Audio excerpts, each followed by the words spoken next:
get dirt around, you need the Floorways Eco-Fiber Mop from Berry. It effortlessly cleans any surface with its thick, eco-friendly pipes and will trap dirt, dust and moisture quickly and efficiently. Buy yours today. Floorways Wonder Broom's rubber bristles act like a squeegee, so that nothing stays behind, but even removes hair easily from carpets, and you can use the squeegee to wash and dry your windows. This broom is virtually indestructible. Get these great products from your Berry Mop store today.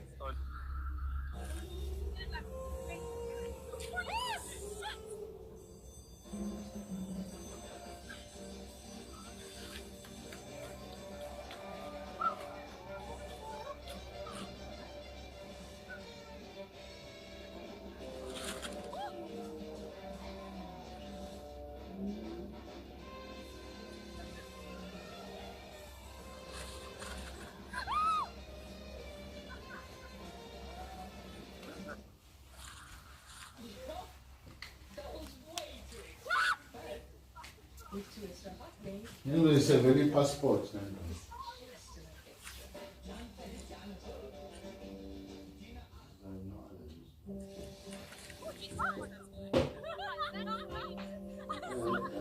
I don't. That's putting smiles on your face. They used to do that in Durban. We stopped them. We are going to fix. It's a scam land. 80 watts. I want the money to keep it out exactly.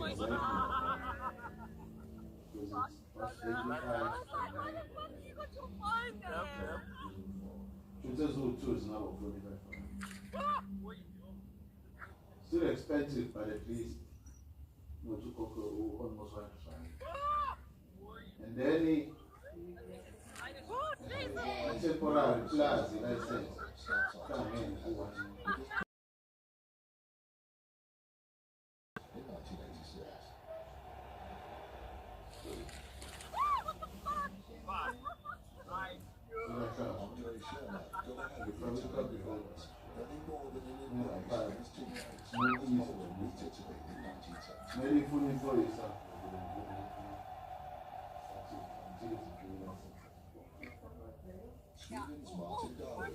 La final everything was done. Inkinga nje wazi ulayini wabo le they need to fix we hotel abakafeni. That's the only thing. More I criticize. Argentina defender Gabriel Hanser, who had a goal of the 2010 class with Nigeria. Because ulayini wabo hotel efanele baningi hotel.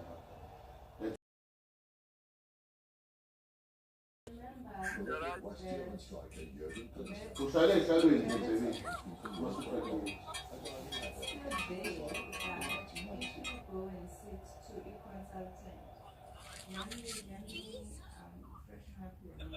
Brazil's opening goal against Italy in the 1970 final. LA leapt majestically to meet with a reverse cross.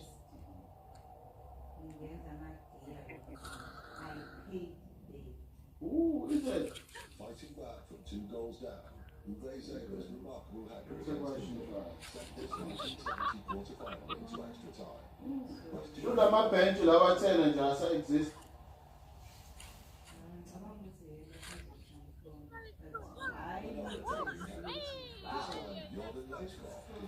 But I noticed the table is very advanced in Cape Town, which is crazy. In Kenya, efficient, Cape Town, efficient. But as far as the technology and other things, it depends. It's way too advanced. And it's even shocking. We see how laid back they are in sometimes. What? In 2002.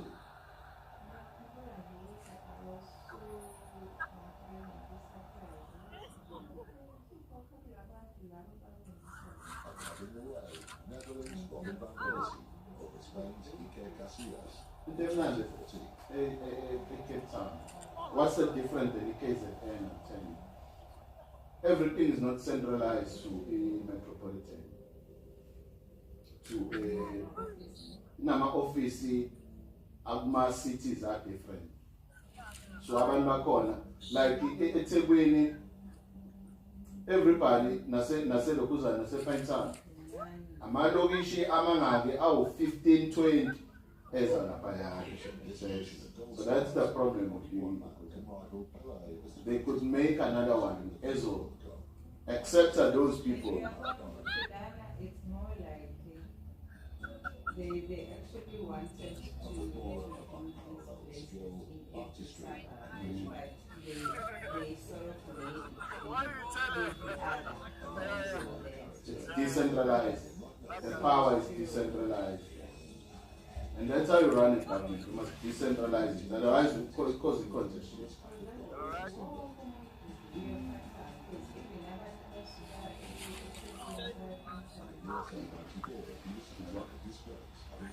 They don't want to go into Ebury. I pay it to Rospec. Get Rospec, you receive another hundreds of people. Actually, you startled me, but There's like over, 8 million people in KZN. So man, the bomb givers are up. They are divided by 2. Yeah. Lana Mwe kills River, it's like, I know a part is a joke, yes. Put you men who see who you go to Kala or check my details. I put on the paper or take it writing. Because I had to sort that out. Because I had to go and your printer in the mother thing it's a knife and night and dog. Because one thing I told you. Then in Yakumbole, we took a haircut. Really, and you cannot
by the time say move, yeah, exactly.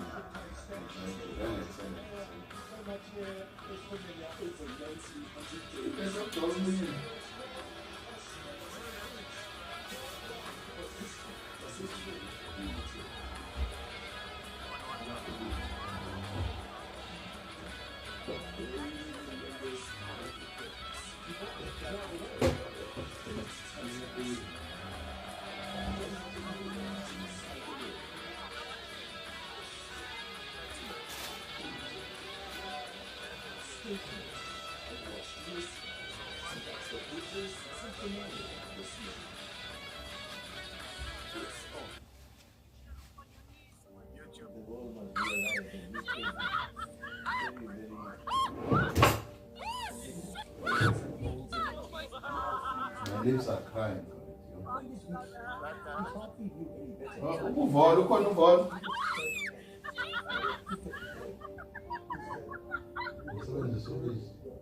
That was probably the stuff that is in the names. It's the code.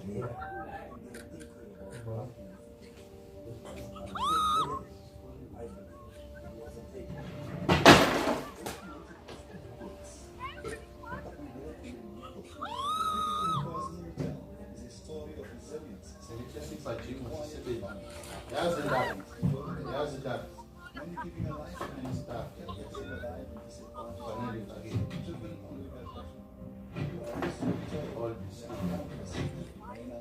then it bender. Once I see there, it bender, it goes on the track. Then the original part was just a film. I said, I didn't play.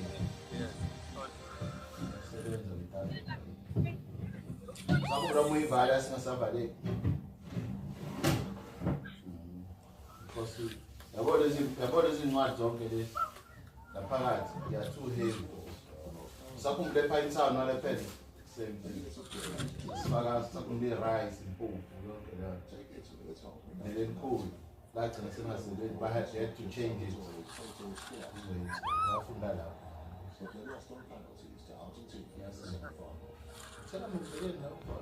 Take England in 1970, considered by some to be better in 1966. So, yes, it bended it to be seen as a function. So I had to strip it. I want you again. I find it like that.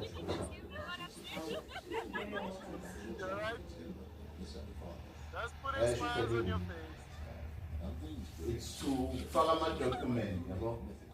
Notice in there, it's in my page. A team of boundless skill and charisma, symbolised by the World 4 different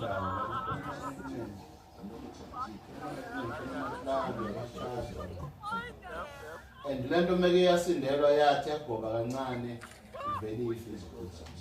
goal after sensational goal before that last opportunity to defend it. Just 1 point for the semi-final. Let's take a lot for you.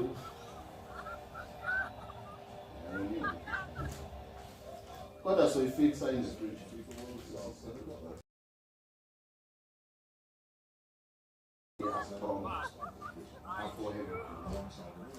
Then I find you a fan that really is my fan. France were within touching distance of the final, leading 3-1 in extra time after the dramatic second. So I'm not sure. Germany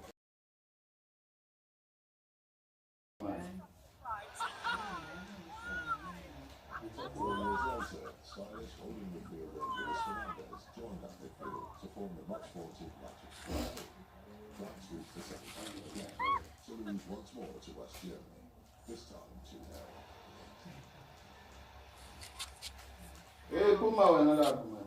When it comes to really man, you can't Puma, man.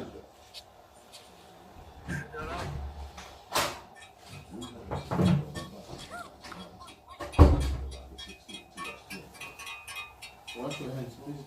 Mute your hands. Mute your hands. Wash your hands.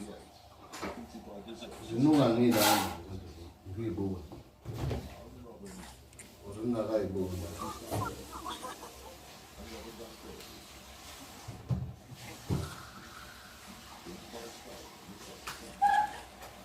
It's making it hot.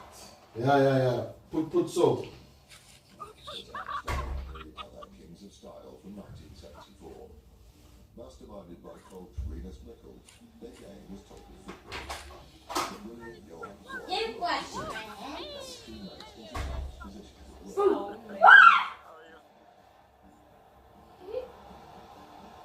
Cruyff, with Naismith's ransom break, Obis is just as quick as Argentina and Brazil in the late final. and the baby. You know, so that I'm close. West Germany beat them 2-1. At the last hurdle, I'm close. I have figured. 1978, the Netherlands minus Johan Cruyff became Wanga kawazi. So angasengwazi ngoba ngithenga amaningi. Gaspar we. finally for many the greatest team never to win. Hungary in 1954, with star player Ferenc Puskás, part of a fierce strike force alongside Sandor Kocic and Nandor Iguchi. Coach Gustav Zabers and his side won the final football with a flexible 2-3-3-2. I honestly wish I would It was their favourites for a tournament with 3-2 games between them and West Germany. Come on, tell register we can go. Somebody's place. In the group stage, Hungary won 8-3, but Puskás injured his ankle. Yanami angisathanda ukuba la. Yiko ngafuni ukwenza lutho nje engido la. When you only must eat dog, it's open.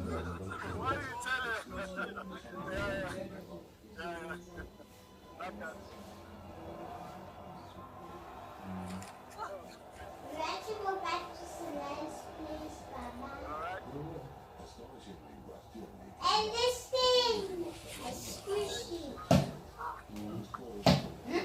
Now, Michelle, I'm like, Squishy. now it's on the lack of space. It's like, I want to move.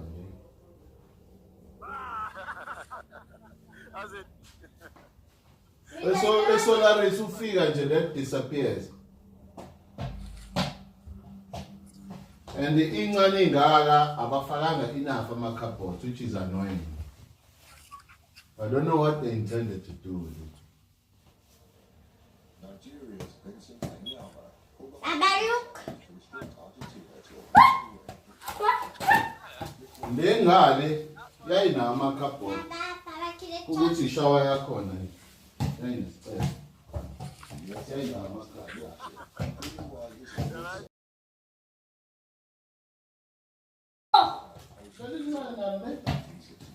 Oh. Oh. Abantu bazobona indawo. Yes! Stay there. So keep it up. It's not going anywhere. You make your money. You believe it. That's clear for the long term. Make sure we keep it very properly. I want to learn already. Maybe that problem. Keep it up then. I wanted to make up with this down. No, but these people you're asking for too much.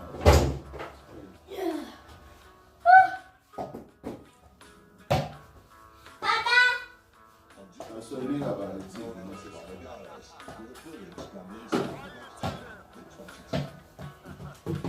Who's fixing that TV in the television? I'm not in now. I tell you, I ain't fixing it.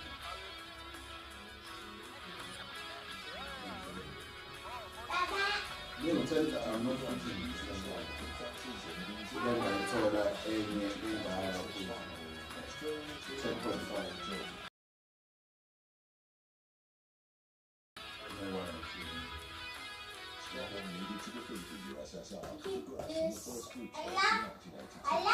The TV are right.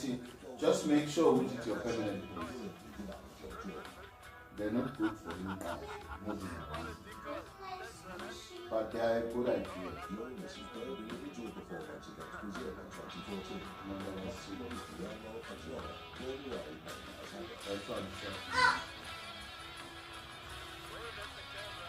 Yes, this thing, this thing, this thing.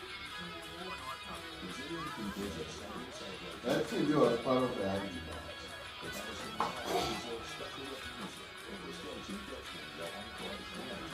There's so much in this. They were very often a type of assault between replacement and something intervened. God intervened big time. And I think my fasting 9 days helped a lot. So it was just after, maybe a few days but faster when everything broke out. So imagine if we didn't fast. Second just after, 3 or 4 days after, when all hell broke loose. I mean, we're talking about Dr. T. We're talking about squishy. Squishy. This is a nice restaurant. This squishy for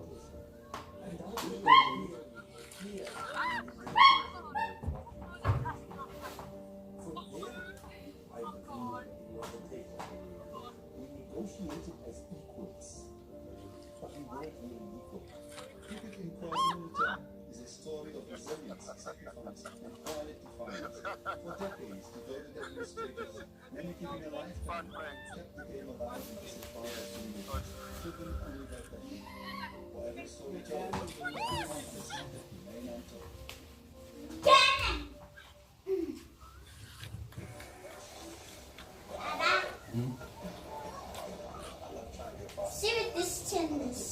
Sita in the pan. So, and then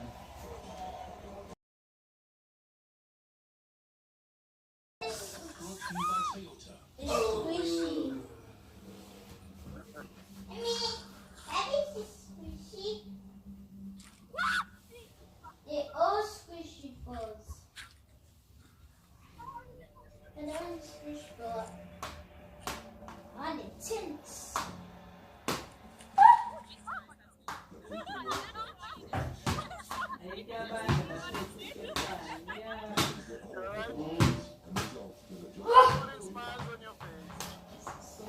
Son, whoa! Oh my God. careful, the fence. I left my phone downstairs. Be careful, okay? West Germany at equal.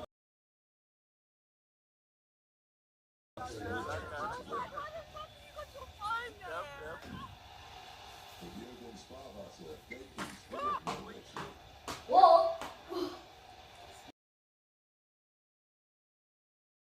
Ah. In 1982, Algeria's first ever FIFA World Cup match was against West Germany. His coach, Jörg Löw, Very also my Latin lost. In the second half, what does Algeria it scored do? the first goal. Whoa! Oh, what a save! What a save! Germany equalised. What a good save! Yeah, it's an magnificent save. Gonna push it the right side. Push it the side. Very good save. His continent's greatest players. His support team. Derval to stay, of course, while Algeria became the first Africans to beat a European team at a FIFA World Cup. I'm gonna put it. Oh! What? 1994, in the quarterfinals, Ha! I'm not taking. faced Bulgaria. What that led to crowds in the first leg. No time to take It's kind of open. to Germany. Rudy Goller had the What do you ball want? once again, but he was offside. And almost immediately, Bulgaria's star player, Hristo Stoichkov, supplied the line. Yeah. It looks like it's squishy. The match You got put this fish from it down. with the winning goal. And I You thought it was make it like this. putting Bulgaria into the Oh, semi-finals. use my tennis. One tennis or squish ball. Defending champions have suffered a few nasty surprises, especially in opening matches. Argentina tripped up in match 90 against Cameroon. This. Francois Omanbiek, leaping high, checked through goalkeeper, nearly Pompidou's hands. And then my And despite questionable tactics, using the Cameroon held on tiny to a one. 1-0 win. I'm gonna try the tiny one. Like, In the first fixture in 2002, but reigning that world thing European gonna give it champions height France were defeated by Senegal. straight. But Ruben Diop scored the goal. 1-0 in the West African nation's first ever Me, FIFA I World like Cup. this squish ball. And in 2014, the Netherlands But held champions me, Spain 5-0. I want tennis. Tennis is my Being favorite. called an underdog, the nature of the scoreline was spectacular.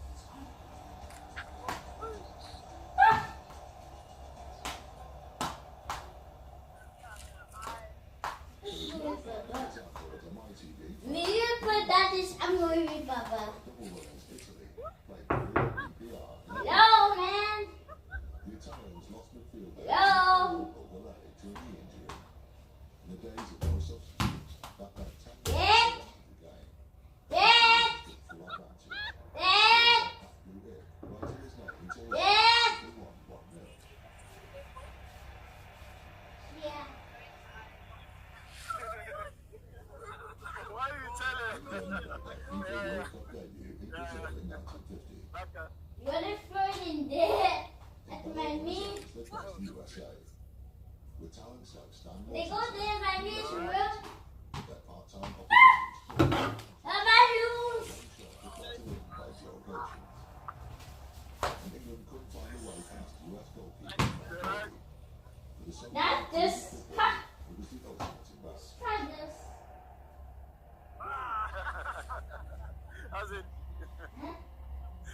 That's a damn result. The game that decided the trophy, when you required to host dessert. Easy.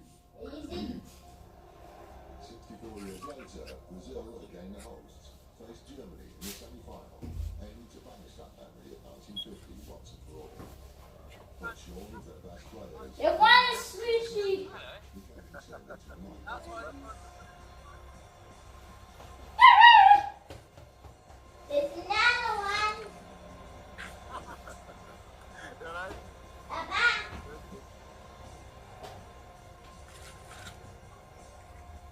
A proud I think so. humiliated on their own turf again. It might be small. Defender David Luiz left the pitch satisfied.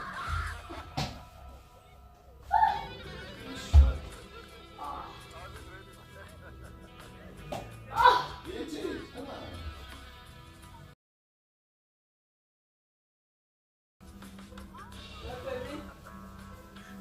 Oh, it's fell inside. Milan, you and Ali.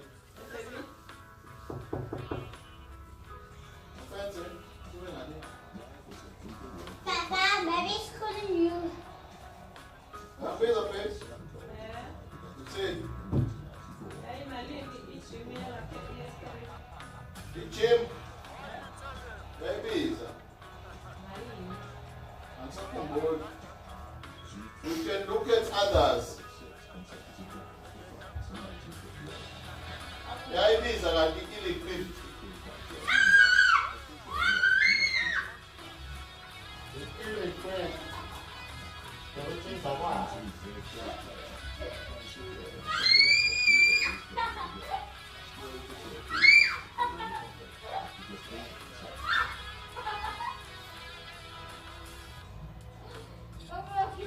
Thank you for moving on.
Where's my sushi?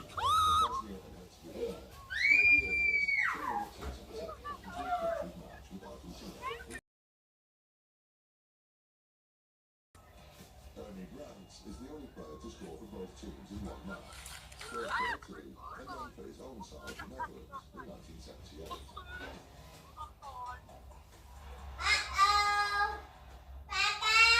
But sadly, the most well-known goal is infamous. Scored by Colombia's Andres Escobar against USA in 1992. It was his lucky last his own time of Medellin 2 years later, in which he was killed.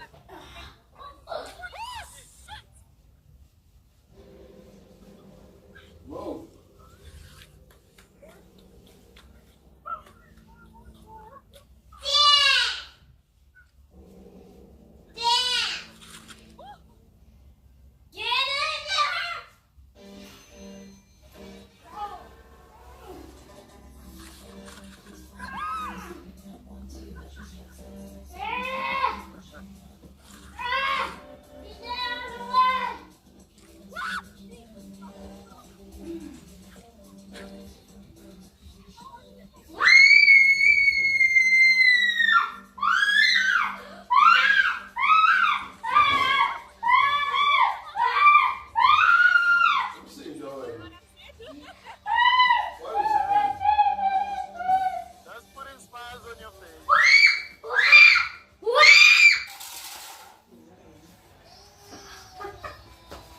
The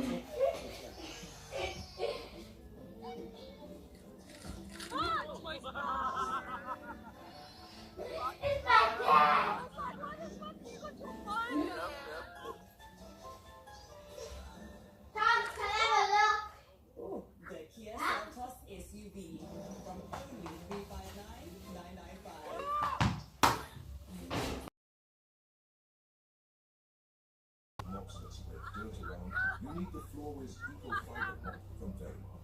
It effortlessly cleans any surface with its thick, eco-friendly fibers and will trap dirt, dust and moisture quickly and efficiently. By years today, so that nothing stays behind. And even when you start using carpets, you can use the squeegee to wash and dry your windows. This broom is virtually indestructible. Get these great products from your Verimark store today.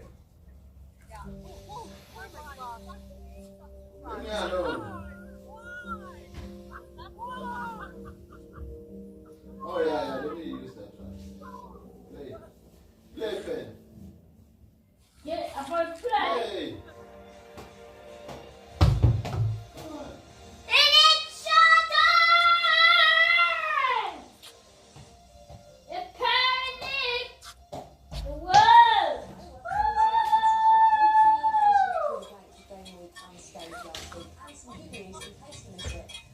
Are you happy about the Tony? But we do have a double in 36 look forward to. We're going to chat about that very shortly. But firstly, here's how game week 35 for it is looking. And the deadline is tonight at 6:30 p.m.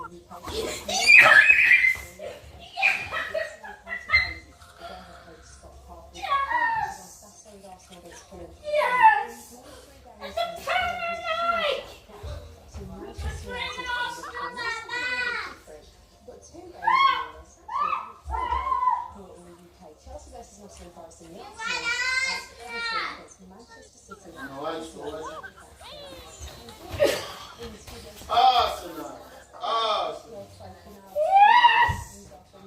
Yes! It went alright, yeah, 58 points. But I managed to free hit and a couple of players that got injured, like Gavin Salas, that was up to Yes! I'm the death man like a crazy bat! Down in my head! And see! Let's start off with the fixture news that we got a few days ago. We've been waiting for this for what feels like ages, doesn't it? Manchester City and Crystal Palace will now have a confirmed. Yes, look. I'm on the CCTV.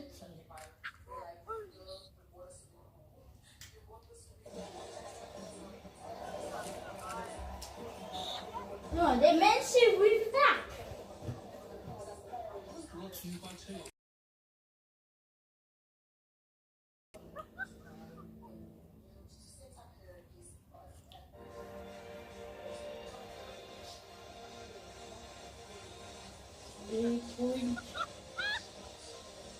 Okay, I hear that in my head. Welcome on to the Fantasy Show. Hopefully you managed to get through the blank of game week and stage last week. And some good news in case you missed it. We've had all of our remaining fixtures confirmed. It does mean no more blanks, but we do have a double in 36 to look forward to. We're going to chat about that very shortly.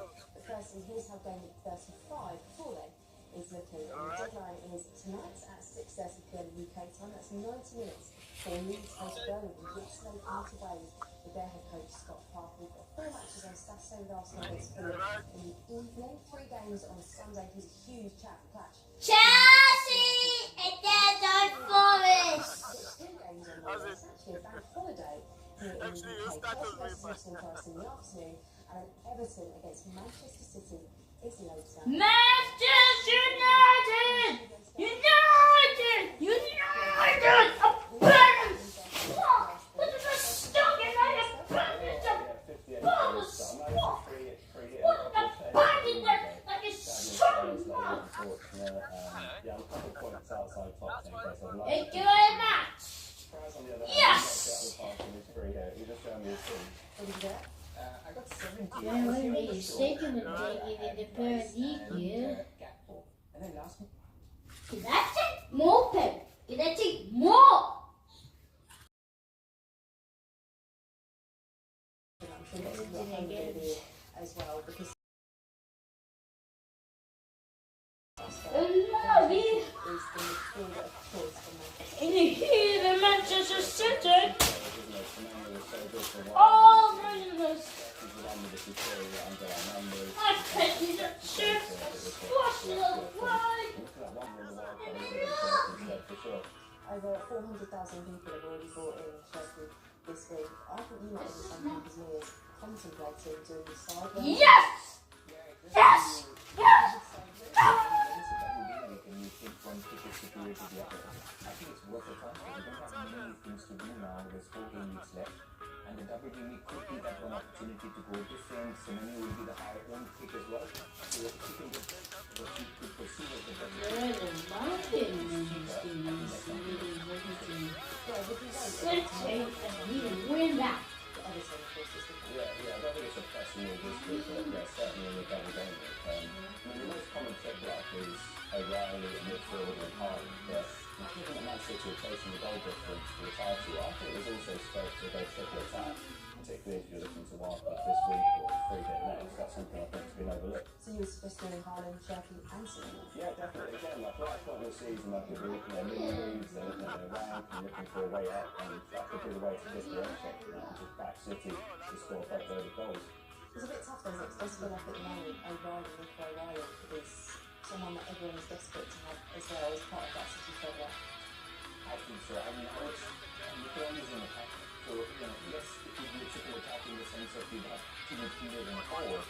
But Nicolas is really at the end of many chances in a lot of these games. And he's also rotation proof. I mean, with Rodri getting injured in the 6th, he's been playing the 8th, he's been really strong.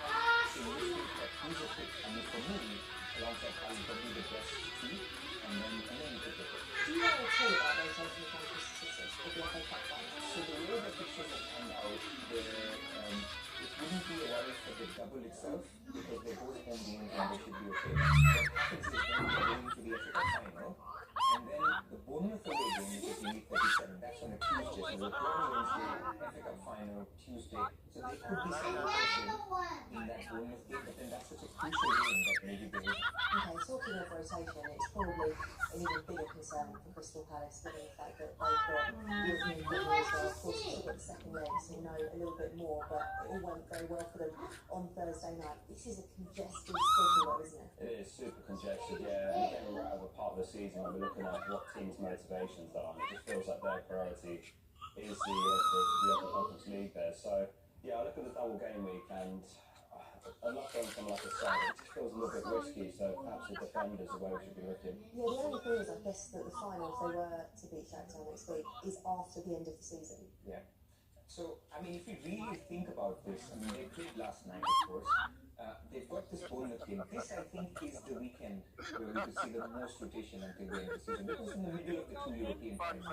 But then after that, for the Action Double Game Week, there is no more European competition. The games are still thick and fast for the Action Double Game Week too. But I do think that it's a little bit overblown on how the Palace rotation could be after this week. And it could be more that we see the rotation in the attack. You know, a Stan Larsen instead of Mateta, a Johnson instead of Sarr. But the defense has been pretty much predictable. Let's focus in on the defence a little bit then, because I know that's what a lot of FPL managers are thinking of investing in to get Palace cover for the double game week. Who is the standout option for you? Because I know that a lot of No, why did it happen? Yeah, Munoz is great because he plays like a winger, he just gets loads of goal involvements every season, so he's got that upside to him. And then there's there's defensive contributions as well. You know, he's got 36 points from that season and 31 appearances. So yeah, that's the second game he's getting. So you can basically expect it in this one, maybe both double game games. So I think we'll try Munoz to be my 2 standouts. If you didn't want to go for a defender, would Dean Henderson be an option in terms of he's probably pretty much rotation proof, isn't it? I think so. I think it's fine. And keepers get 6 points over the double. So double game with 33. So I think Focusing on save points because you've got the fixtures there in comparison to having points, right? when you're double game with the additional game is Man City away, that's all you can say. Either defensive contribution points for the defenders or save points for the keepers. Look, I mean, Palace have got the better of City a couple of times actually last season.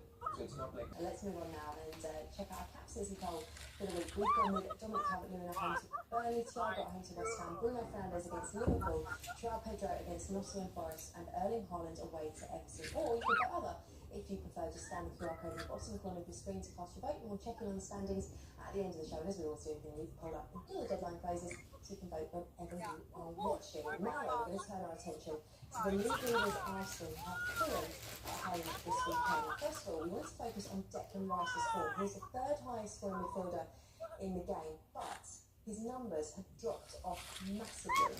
If, as you were a Declan Rice owner, what would you be doing at the moment? I think I'd hold reluctantly for now, because there's two ways to think about it. I mean, Declan Rice has been playing more in a defensive role, helping Zubimendi, but that may not happen when they're playing Burnley at home or Fulham at home. So maybe the role changes and that gets points. I think he was getting a lot of assists through corners, which has dried up a little bit more recently. I think he's been an okay pick, but I wouldn't buy him now. If I was owning him, I'd hold him. And those pictures are nice though, aren't they? This is a difficult thing. Going back to that point, Arsenal need the goal difference, so I'd like to find a way to buy an attacker. Eze, of course, is a nice alternative for about the same price. Saka as well, but I feel it's a little bit too soon to potentially go Saka, so maybe a double defence in midfield if you're looking for an Arsenal triple up, maybe even triple defence. There's a few ways to go about it, but yeah, as we're saying, Rice's returns have just dried up. No defensive contributions for 6 games, no goal involvement recently, but the fixtures are there where he still could be delivering his final four.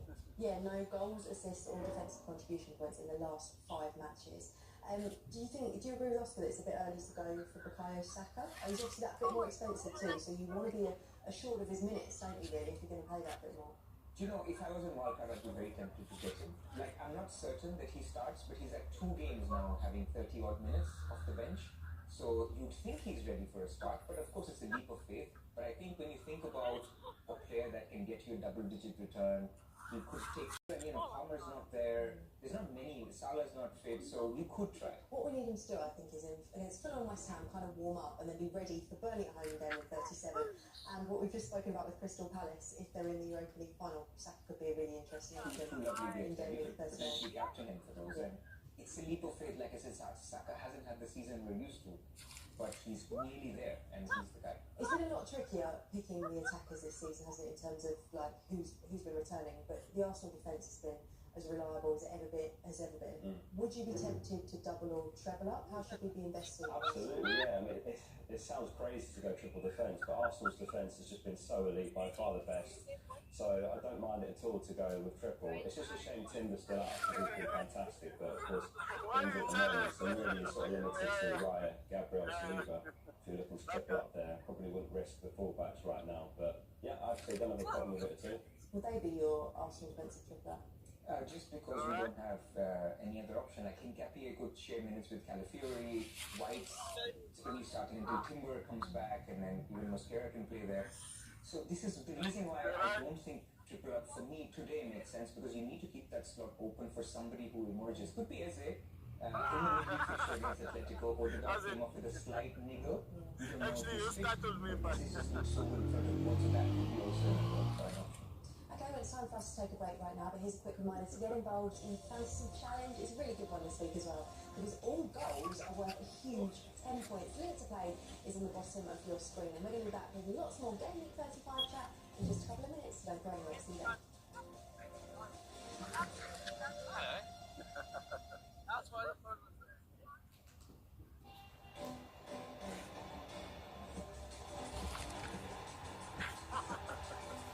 Alright?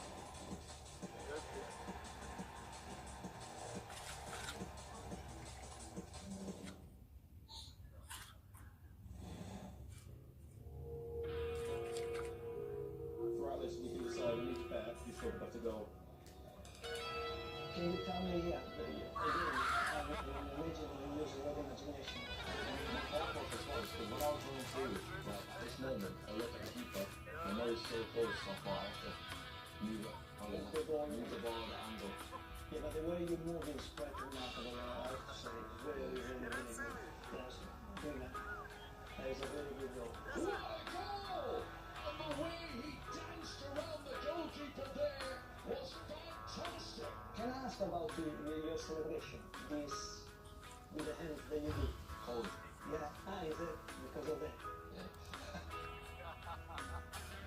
This is against Liverpool, yes.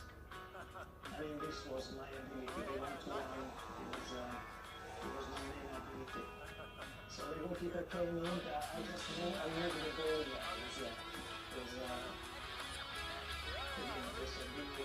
made. The reaction time was perfect.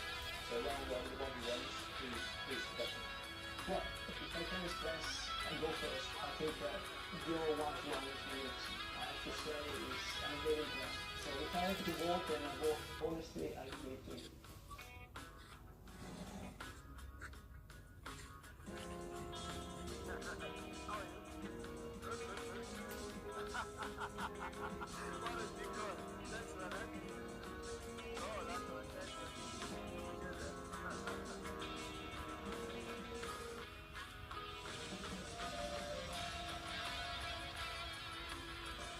Welcome back to the Fantasy Show. Game 35 is almost here. Again, on action today at 6:30 p.m.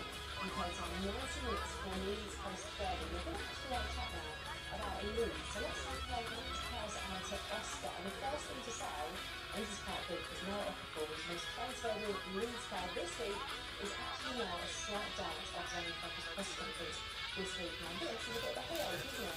If you've already bought him, what do you do? Yeah, he's been great recently. If you've bought him already, then yeah, you certainly just keep him on a star. You didn't totally rule him out, so I'd be happy to just keep hold of Okafor. But yeah, if you want a Leeds midfielder to target that Burnley handling, I would actually consider Stack. He's back from injury now. He's better for minutes. He gets the 90s. You know, he's right for defensive contributions. Takes some seconds from corners. So I think he's the one if you want to buy in the Leeds midfield for that fixture. Yeah, it is a really good fixture. I'm wondering if the fixture is maybe overtaking people looking at Dominic Calvert-Lewin's form, for example, because he's the third most transferred in forward this week, but he hasn't exactly had the form to perhaps back up those in that coming in. Oh, that's the DCL experience. It's a lot of... It's a roller coaster, as Mary mentions earlier. Honestly, owning him, you shouldn't watch the game. That's just how it is. He does miss a few big chances, but then as a good FPL manager, what he takes to is he's getting the chances, and they could be one of those weeks where he puts two of those away and walk away with a brace. So I think he's still a decent pick. Yeah, and they're good fixtures as well, and Leeds still have stuff to play for. Absolutely, yeah. They're not just left Burnley as well. They could play in their favour as well. What about their defence then? Because I think people that have invested in them in recent weeks have kind of been rewarded. Is that the best way to get to Justin and Goodmanson's injured, so it's Bogle. Yeah, so I think those two are very good, and even the Man United in general is a good buy. Now, who would you say are the best defenders ever? I'm a Darla owner, for example. Yeah, I've actually got triple Leeds defence. Can Oh, wow. you believe it? I know we're talking about triple Arsenal, but triple Leeds. I've got Darlow, I've got Beale, but he's now flagged as well, and I've got Strike. So I think now, given the flag, Strike and Bogle be my favourite two, and Darlow's just great as well. They're all so benched, they don't use up much budget. So that option for you guys? I go for the wing back, so just put smiles on your face. So you know he got the goal in the previous couple of games as well, so I think he'd be my pick. Okay, well, we're going to take a look at Oscar's draft wildcard very shortly, but I think before then we really do need to talk about Morgan Gibbs-White, because the second most transferred in the player this week, this was playing for us, he was on my free bet, 6 to 1, and I got rid of him because I thought, doesn't matter, does it? What a performance from Forest and Morgan Gibbs-White against Sunderland, and this just adds to a really impressive run of form for him. He's performed his life, Oscar. He is, yeah. He's just entered the FPL team this season full of form, yeah. A 20 and a 13 pointer. I mean, there was Burnley and Sunderland, they've got some more difficult games coming up this year, plus they're juggling Europe. So the point might have failed, if I'm honest. There might be other picks to look at there, like Tavernier, maybe Wilson for Gemic 36. I probably wouldn't go Gibbs right now myself.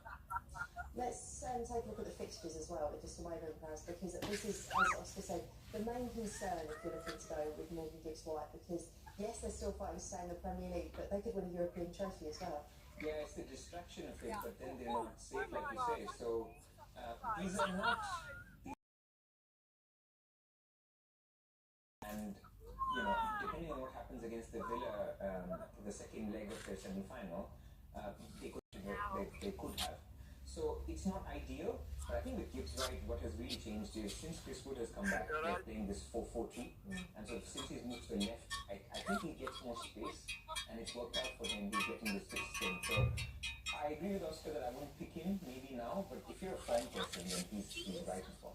Would you see any situation with that Villa game next week where he is rested for Chelsea? I think it's definitely possible, yeah. It's a really difficult one. They've got to kind of juggle the league and the fight for survival, avoiding relegation, but also in Europe, you know, there's a chance they could go to the Championship and then be in the Champions League, which would be unbelievable. So it's a really difficult one. I think with all that in mind, I would probably swerve him now. Okay, so if you own him, you just hold for now and hope he starts? Oh, yeah, absolutely. I think he's likelier to start, but yes, there is an odd chance. Let's say Spurs lose. Then first play Chelsea on Monday, their second leg of the semi-final is on a Thursday. There's a chance that they say, you know what, Spurs have dropped points, that we don't have to go all in. But I think the likelier outcome is he just start. Okay, so it's proven to be a very popular wildcard week. Over 140,000 are currently active, and both of our guests have already used theirs. I've used mine as well. So we've actually asked Oscar to come up with a draft wildcard if he was still to have his for game week 35. So Oscar, talk us through it, how you put this together, and who, I'm already intrigued, who are the first names on this team sheet? So the core of the wildcard is obviously triple City, which was on the game week, and we've included triple Palace, all three on the bench this week. So you've got 6 players doubling.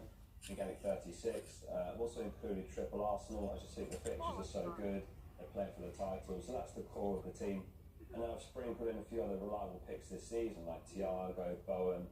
Mentioned earlier, Tavernier is playing Palace home, and they've got the Europa either side of that fixture. And then, as mentioned, Justin as well, I've included. He got the double-digit return recently, he's got Burnley home. So that's the core of the team. Of course, Wilson's got Arsenal away, so he's last on the bench, but I really like final 3 games for Wilson. He's got Wolves in there as well, so that's kind of the structure of the wild cards. The triple Palace come to start an 11 for the double, and then you drop them back out, or you can sort of slowly fade them using free transfers after that. Praz, your assessment? Yeah, I think I would drop the Rice position for everything we said about Rice, and maybe leave optionality that you just before Burnley at home, he would put the second or third spot open up. That could be Eze, for example. Tavernier, I feel this is his last good fixture, and then the next 3 aren't as great. So I think those would be the 2 I could switch to. You can say Rodgers. I know Villa have not been so free-flowing, but their fixtures are great. Home to Spurs this week, Burnley next week. So I think that could be an option. But I think the core, like you said, of City, Palace, Arsenal, that works really well. And if you're tight for budget, there's a few interchangeable players, like Bowen could be Calvert-Lewin, but actually give you that money to get Rodgers instead. And I agree, I think Eze is taking a better pick than Rice there. But yeah, that's kind of the core structure, and a few players to fiddle around with in there. Do you think they're the 3 Palace players to go for? I think we've all established that they would be the 3 City players would go for. Do you agree with his choices when it comes to Palace players? If you went for 3, those would be the 3. You would. But the question is, do you need to go for 3? And that's where you need to calibrate. People are on wildcard, they might as well go for it. I reckon if people are, the ones who are not on wildcard will just say, you know what, we'll get 1 or 2. Okay, well, from one chip to another, that chip's not actually in place, you haven't got a wild card, but Paz has got a chip in place. So we're going to start by taking a look at your... And it's, you know, when you're on a bench boost all week, you're just hoping your players make it through because you don't want to make any transfers. So that's the position I was in. I've got double Arsenal. Transfers, so you're not going to make transfers? No. So that's not, I mean, I've got 6 transfers. Hopefully, I mean, if everybody's fit, we still have press conferences later today. But I've got my triple Man City, I've got double Bournemouth defence to home to Crystal fixture. But they were back for the FA Cup. I mean, João Pedro even played and he started, Palmer came on. But apart from that, I like the look of the bench. I mean, I've got Darlow at home to Burnley, I've got Stroik at home to Burnley, Danilo at home to West Ham, and then Bale home to Crystal Palace. So hopefully, 1 or 2 of them can get returned. He's got an Arsenal watching press conferences, having affecting that all the players. It certainly looks well set up. Let's take a look at yours then, Oscar. And this is, you're all out of chips, aren't you? Yeah, all chips are used up now, so that's it for me for the rest of the season. So, yeah, I mean, I'm fine with the team. I've actually got 3.2 million in the bank, just 1 free transfer, so I've got the money to bring Gabriel in. Well, of course, I'd love to get back in soon. No, not at all. I just don't feel comfortable selling Stroik, Hill, O'Reilly's, and they've got good fixtures. Definitely won't sell O'Reilly, of course. So I'm actually going to roll the transfer, and that will put me up to 2, then we're going to 36 to decide if I want to have a Palace player or just sort of target Arsenal for the running. And the last player that I'm sort of penciling in is Bowen for game 38. That's when Thiago's got Liverpool, and I'd love to get Burrows who's got Leeds home in the final day of the season. So that's the Leeds plan, but rolling this week. I guess we're at that point in the season now we know exactly how many transfers have got left. I mean, technically we know that throughout the season, but there's such a small number. So you're already looking ahead to next week, and that's when you're going to invest. Yeah, exactly. Yeah, it's super restricted now. You really have to just put a plan in place. And for that reason, I might actually own no Palace players for the double game 36, just because there's so many moves I'd like to make, but I can't make them all. So it's actually no good for me for the rest of the season. Oh, that makes a lot of sense. And so time says, okay, well, finally it is time for us to try and work out who's a captain. And it's actually not very easy decision this week. I have hovered multiple times. I was on Bruno Fernandes all week, and this was still blowing my mind. What about you guys? I was similar actually. I was on Bruno as soon as I set up my team when the deadline came into this for previous weekend. And over time, I've also shifted to Haaland because I was not happy with that. I just wanted to go for Victoria on Monday night. And I just didn't know that Liverpool doing this. And the more I think about it, all motivation. We've got the rest in the FA Cup. I just think Haaland is the easy choice. We'll have to see, but last game there was that moment where he very unselfishly laid the ball off to Sesko. So perhaps Is he almost passing too often to shoot? yeah, essentially he is. Like he could have a record that might never be beaten or for many years. So perhaps that's a factor. Might not be, but for me it's Haaland and it's Bruno Vaz. No blanks in the last 7 Premier League appearances. He's so strong at home. So he's a very, very good alternative, I isn't would so hate it if he gets the record and I haven't captained him. And you're a Man United fan. If you want to go a bit differential, there are other options this week as well. Potentially Leeds player, potentially Dominic Calvert-Lewin. Calvert-Lewin is a decent option. We never thought we'd say it, but yeah, I think he's a decent option if you wanted to go very different Friday night to have some fun. But I do think if you wanted to be, within, a little bit more sensible, safer route, then I think Bruno is the alternative. You could go Palmer if you wanted to go very different as well, because remember we said the thing about Nottingham Forest potentially resting players against their fixture, so that could have some goals as well. Tavernier. I'm throwing that one into the mix, just while we're throwing everyone. Eagles, Thiago? I'm glad you said that, yeah, because we're talking about Calvert-Lewin, and I don't have him, but I do have Thiago. So yeah, he's got a good fixture as well. Maybe you can refer to as captain for Vice Vice. Yeah, Vice is Thiago. Best of luck this week, guys. Best of luck sorting that shit out as well. Remember, your deadline is 6:30 PM UK time. So don't forget to answer any chips. I'll see you next week. Bye-bye.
After Arsenal surrendered top spot to Manchester City, their clash with Newcastle United took on even greater significance.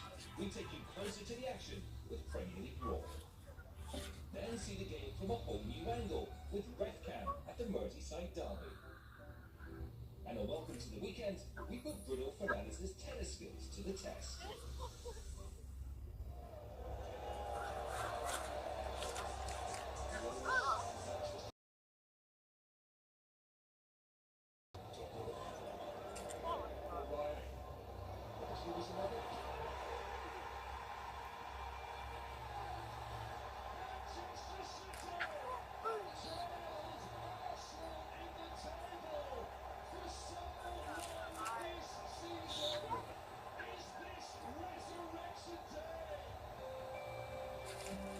There's only one way to reflect on the result from an Arsenal perspective, and that's a disappointment.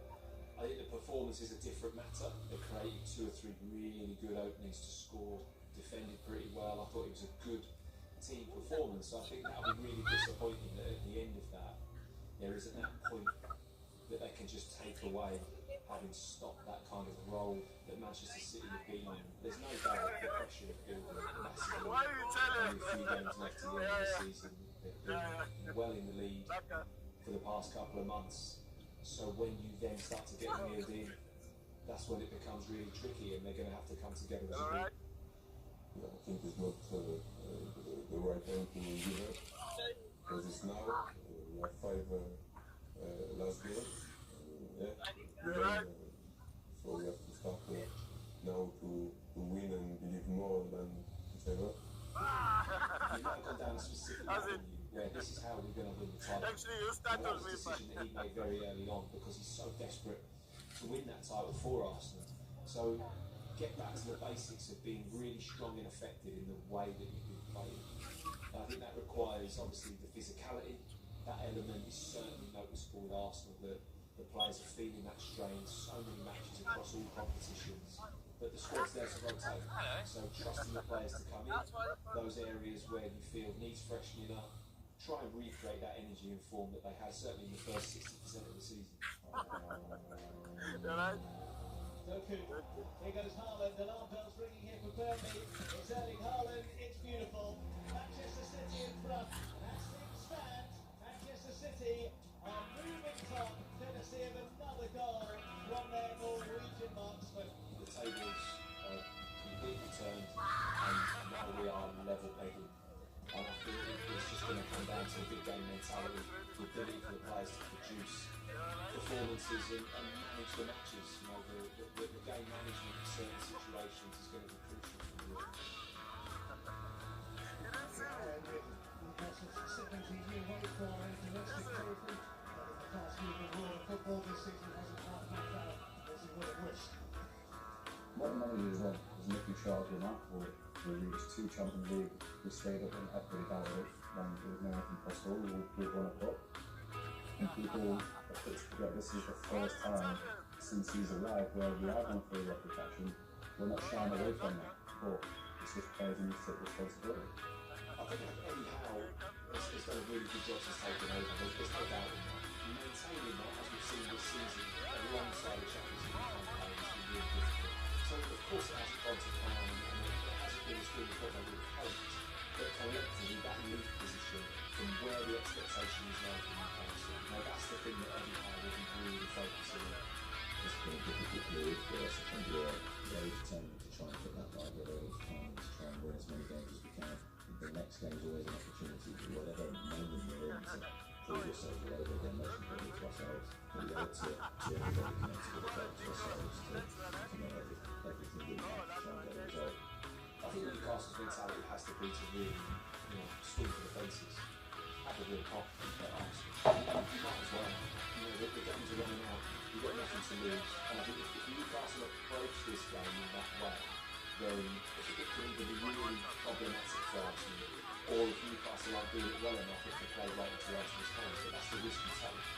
I certainly think that Newcastle can look at the fixture and say, look, this is an opportunity. They're doing a bad run. Let's start on the front foot and let's really try and take the game to us.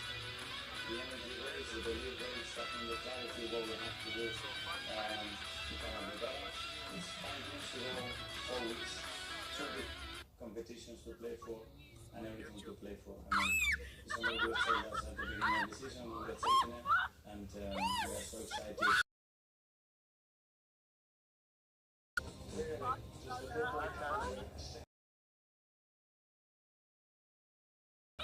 now have this amazing title race. There's so much that can still happen, and for all the players, what's happened has happened. They've fought and scrapped this hard to get themselves into this position. You're now neck and neck. You know, it's an achievement for the group to be in this place. Now you've got that final 5-game period. Let's get it over the line. You have to focus on it in that way. See those positives, see the opportunity, and try and grab it.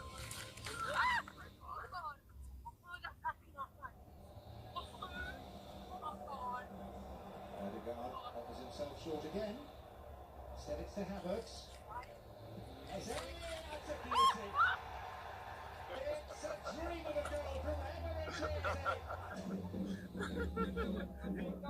Fun friends. Yes. The sun is out here in North London for another crucial game in the title running. And Arsenal come into this match in an unfamiliar position. It's the first time they've not been top of the table since early October. We need to do everything that is in our hands. Again, play in the manner that we've done all season with the same intensity, the same quality, the same commitment, and we know what is at stake.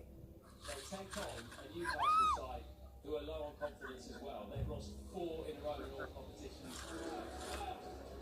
We have really tried to return to basics, so hopefully we can see a free-flowing team that's wanting to score and of course wanting to defend together. A sunny Saturday afternoon, soon to become evening in the English capital. And a big chance for Arsenal to return to the site of the Premier League. You alright? Just putting smiles on your face. Both sides happily in their traditional colours.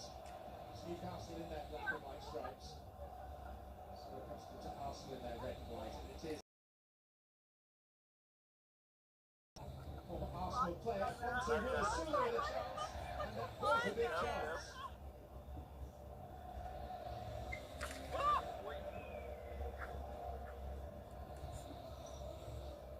Here's Odegaard. Finding Superman. Oh, Jesus! Tonali. Bruno Guimaraes. So a couple of half-decent opportunities fashioned by Newcastle.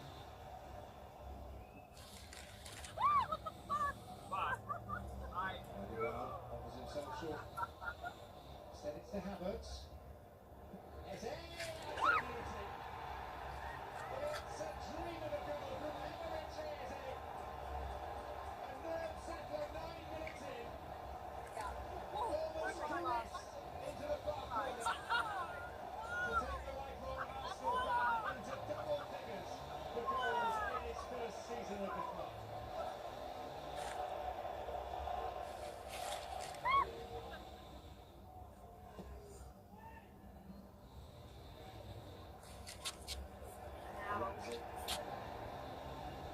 It's Gabriel and then Rice. Tonali. You alright? Oh, ambitious! The goalkeeper had to make quite the change of direction there.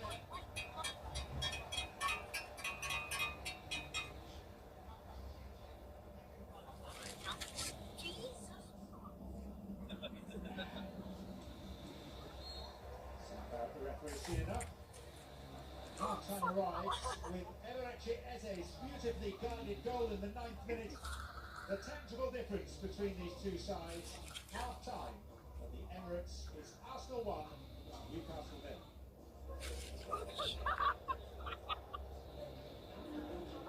So, all set at the Emirates. Arsenal a goal to the good, Newcastle to get us underway. Dappled sunshine. That's a very pleasant spring Saturday in the capital city. How are you? Nobody going home early today. They've already lost Kai Havertz to go to injury. Eze is down as well and struggling.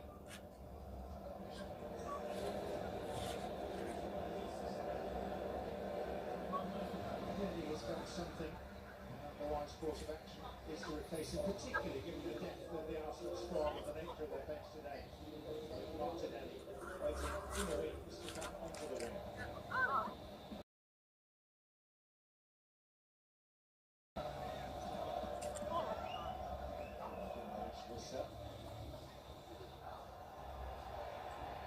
Odegaard.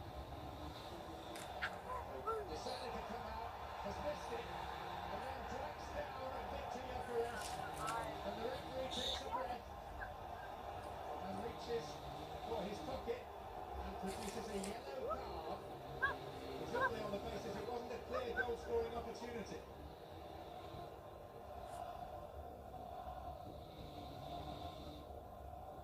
Willock, Voltemada, and the big chance for Wissa. Animation, just a whole load of anxiety. This has been a big cheer. Why are you telling? By the returning Bukayo Saka.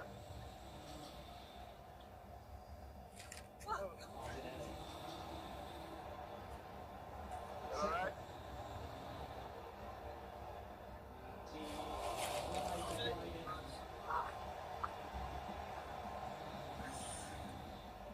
Alright. Saka.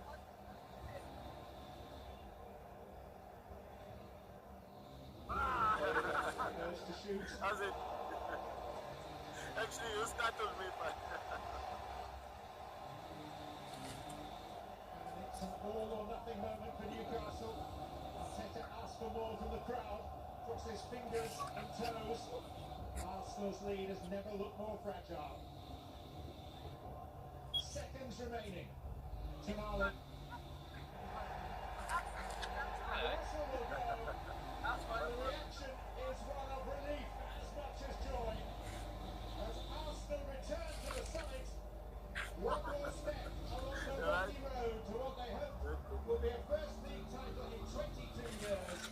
Anything but convincing, but victorious thanks to a gem of a first half goal by Eberechi Eze. It's finished Arsenal 1, Newcastle 0.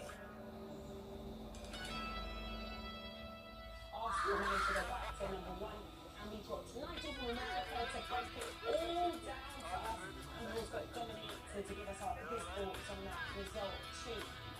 We'll come to you first, Nigel, because as Leroy stated, it was 4 losses before going into the round, and it was much needed. But it was boring, apparently. Were you bored?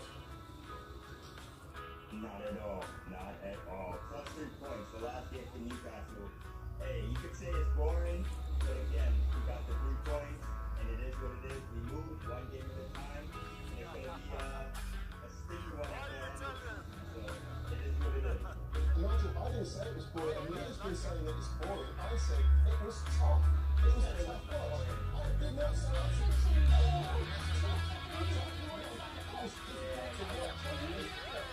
I was nervous with Arsenal fans. I was watching pictures down to Arsenal fans, biting their nails, rubbing their heads, didn't know what was going on, just holding on to a little bit, getting worried. You know what? Newcastle didn't really threaten that much. To be honest, Nigel, that was a nervous watch.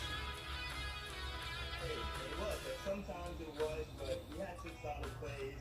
And again, Eze, that wonderful set piece. Hey, 3 points. 3 points. 3 points. 3 points. In Tuesday, always surprises some very excited school kids and welcome to the weekend.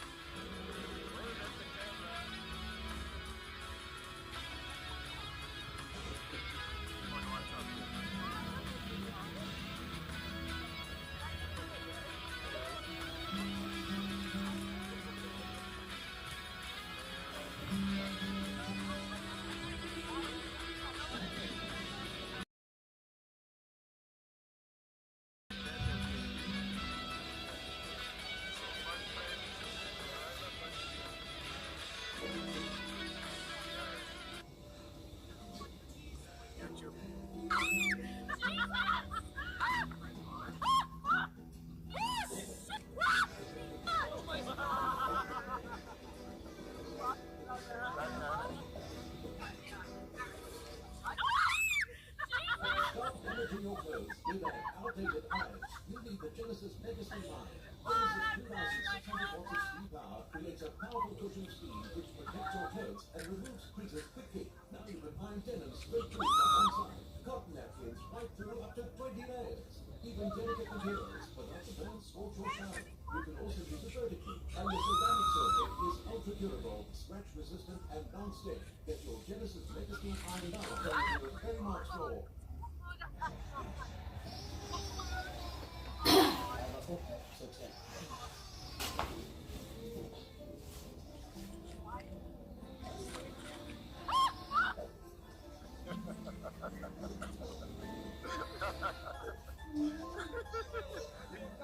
Fun pranks.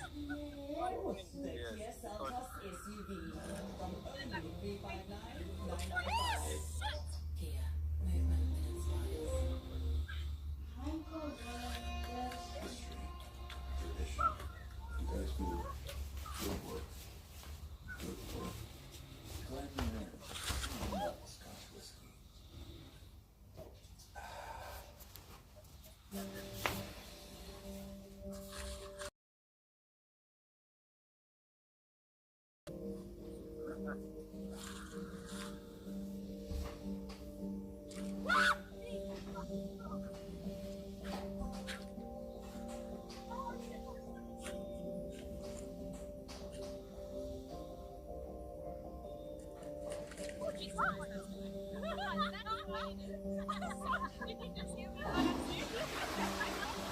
You alright? That's putting smiles on your face.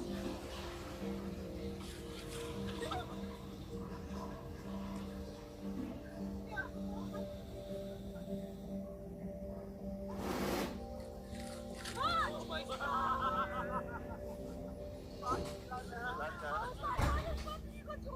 Yep, yep.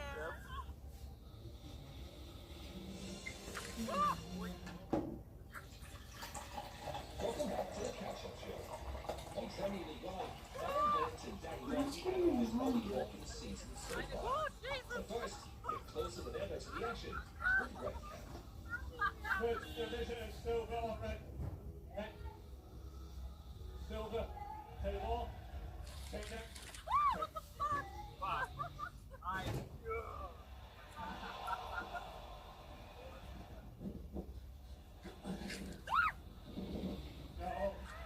No. Put it together. Okay, every station is play on side to side.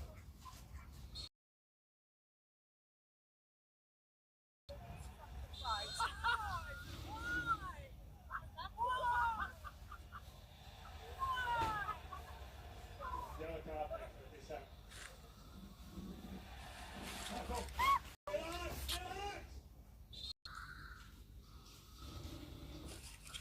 Hey?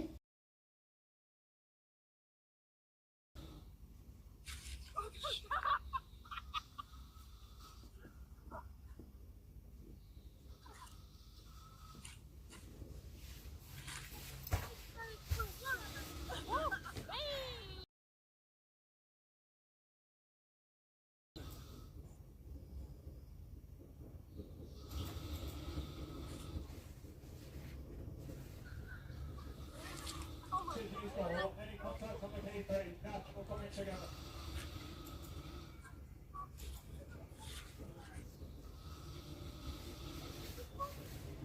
Both continue for a ball. Get that right, please. Both are in the air. Just put it. Are you going to take the whistle when you retire, you what?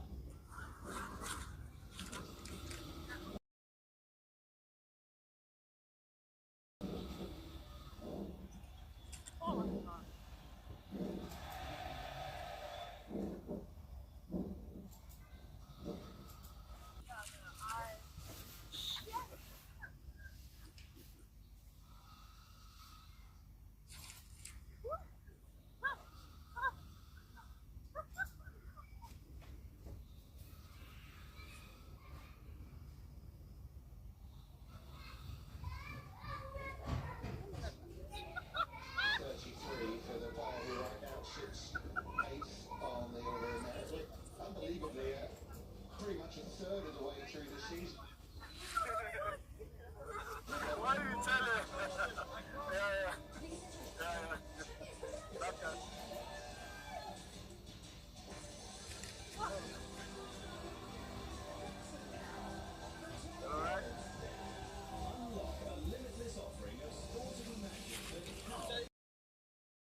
was it?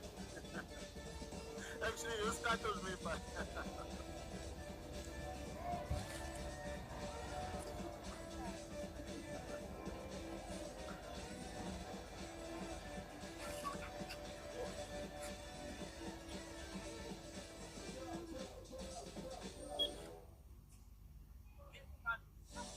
Any tournaments with a postcard set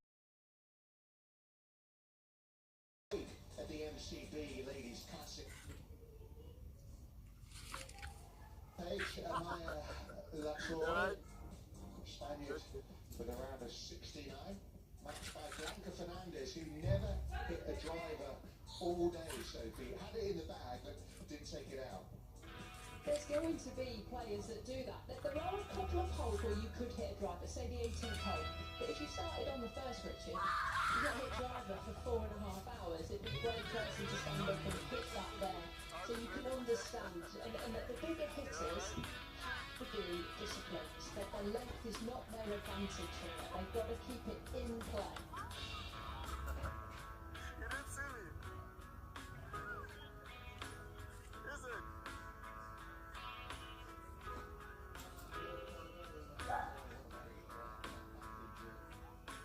Yeah. The thing to look at the leaderboard as well, because once you take that graphic away, you get the beautiful shot of the white sand and the turquoise in the ocean. Why did you tell them? I mean, Richard, with Oh, alright, like that. Okay, Captain, how are you? How are you?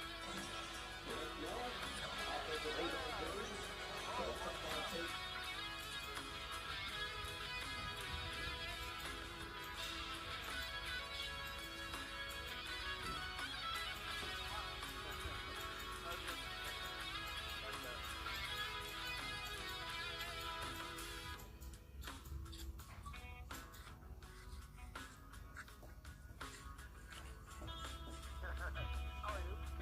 Good, good, good. What a decoy. Thanks, brother. Oh, that's all. Thanks. Appreciate that.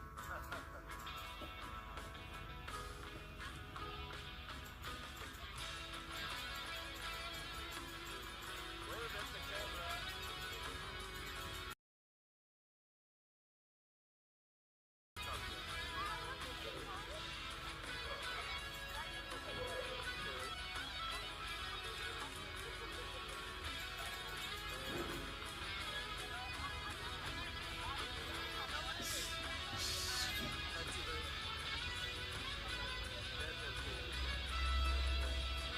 So fun, friends. Forever continue.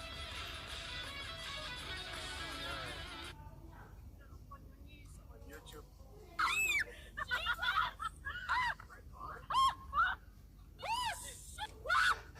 Oh my god!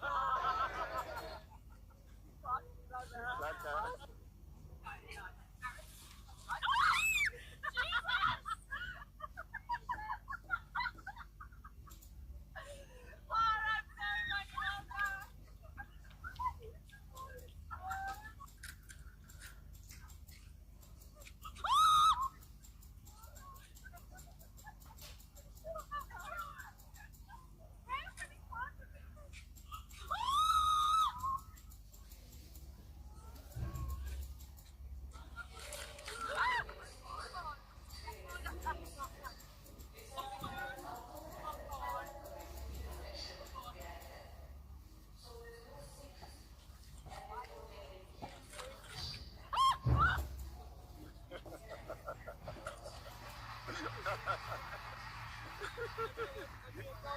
Fun friends. Fun friends. Yes. On.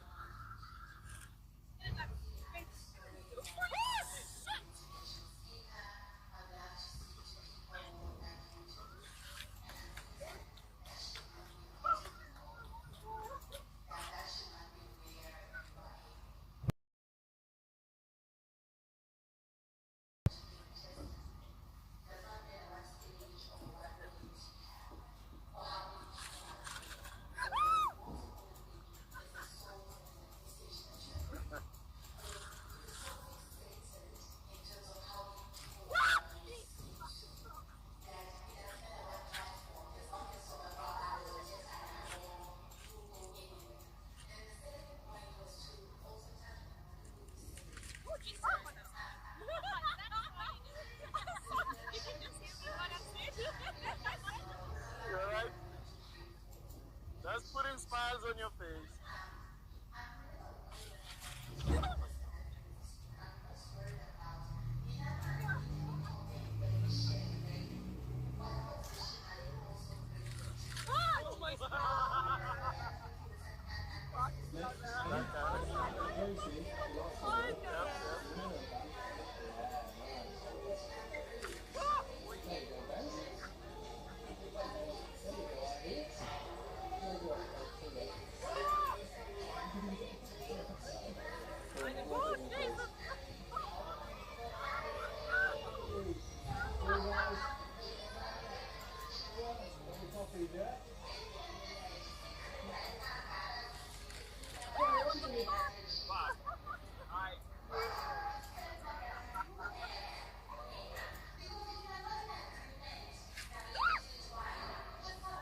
And now you're stuck in.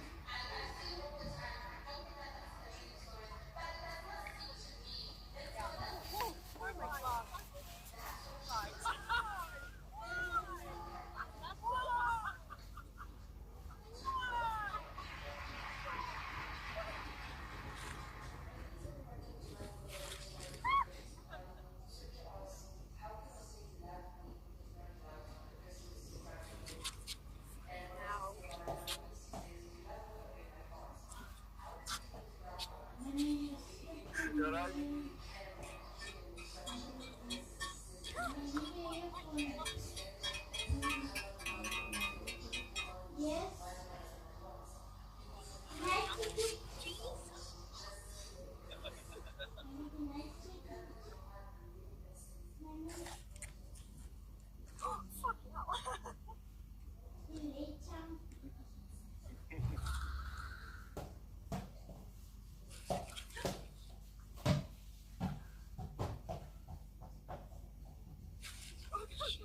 That is squishy. Huh?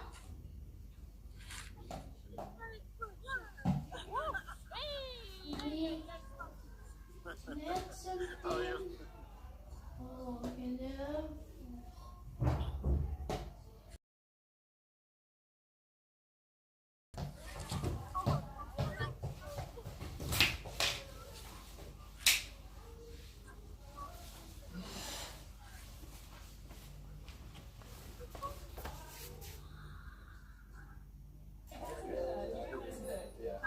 Doing well? Yeah, next. Let's go there. Right. Harry had caught Ron pudding Dean's poster first time on Zoom, trying to make the players move. So obviously not what it is. I'm sure you want to guess the exact one. Yes. It's got to be an Abbey one. I think that's something. Well, I don't know, is it a Sorcerer's Stone or the Philosopher's Stone? Look at this, are you? Yes! 3 out of 3! You're on the job. Literally. Librarian or okay, so 3 out of 3. Two to go. Yeah, so let's go. See. She took a step further in, then 2 or 3 steps, always expecting to feel woodwork against the tips of her fingers, but she could not feel it. This must be a simply enormous wardrobe. Is it? The Lion, Witch and Wardrobe? Yeah. Why are you telling? 4 out of 4. Yeah. Oh, I've got to get 5. You get 100%, yeah. Let's go. Mr. Darcy walked off, and Elizabeth remained with no very cordial feelings towards him. She told the story, however, with great spirit among her friends, because she had a lively, playful disposition which delighted in anything ridiculous. Mr. Darcy, that rings a bell. I do know Right. that. You do? I do know that. You do, and when we walked in and we were discussing what books they could be, you said it better not be said that. Has it? Yeah. Is that? Yeah. It's all Actually, you started with me. Yeah. It's an intense book. Seriously? Yeah, you said it. Is it seriously that book? Yeah. That is mental. It's a Catherine Bridget. Yes. No way. Jane Austen at her best. No, what are the odds of that? 5 books in the whole library. Well done. 5 out of 5. Clearly lovely books, many books. Happy World Book Day. No, thank you. I'm going to go home now. Probably read something. Yeah, you're inspired. I inspired you to go in and read Pride and Prejudice. There you go. Enjoy. I'll give you this back when I've read it tomorrow. Okay, that's the one. Brilliant. Thank you.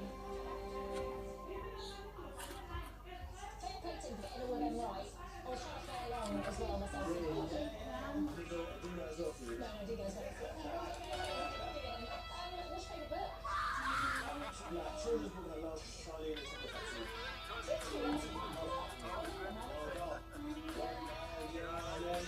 Too many. You know, I know that. Too many. The Lord of the Rings trilogy is something. I remember reading that in year 6. Absolutely loved it. Read that in year 6? You know how smart you are. Leave me be, yeah? You read the link to it.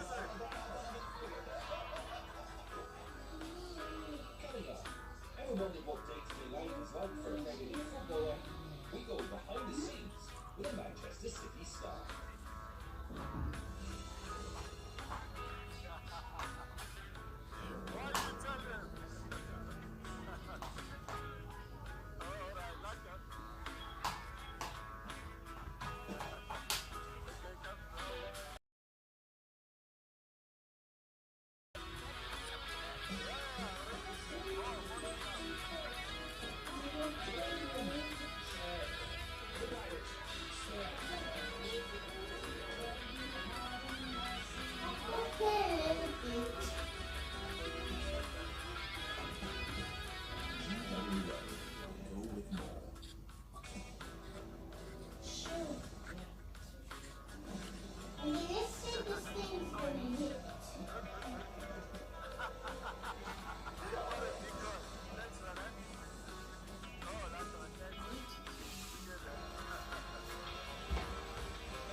Manchester United.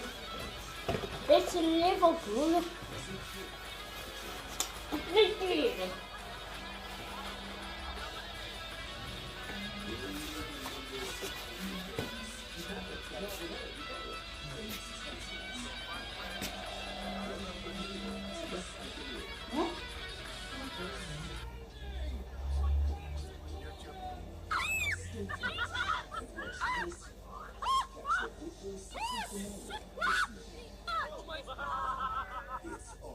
It's on.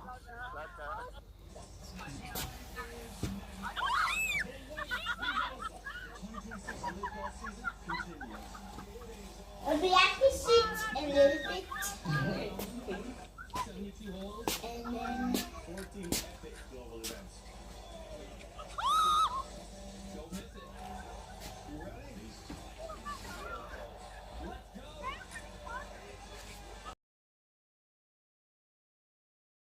Season of Supersport. Broadcast proudly brought to you by Auto and General.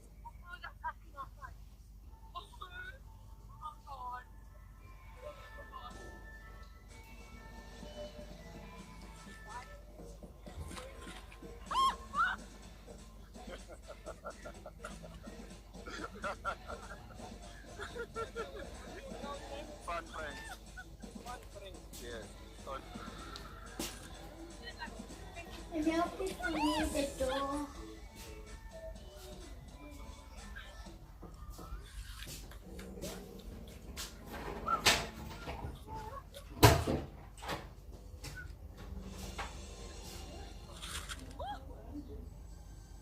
Welcome back to the final part of the catch-up show. In just a moment, we find out just how good or bad Bruno Fernandes really is at tennis. But first, here's what the team talks have to say about the relegation battle. From the race we were in the back of Port survival, Wolves had their relegation confirmed earlier this week. As they visit Molyneux, hoping to secure 3 vital points. I'm gonna put this thing here and then we'll put it later. This thing is yours. Just putting smiles on your face.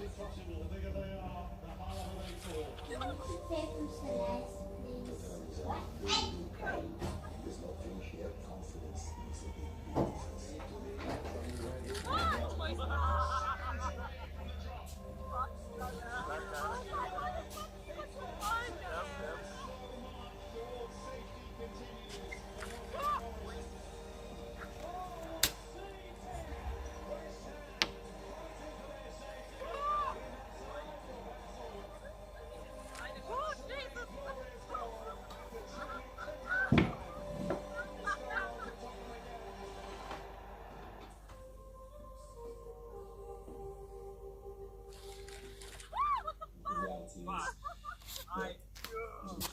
happened. No one wanted it. I repeat that, you know, because it hurt.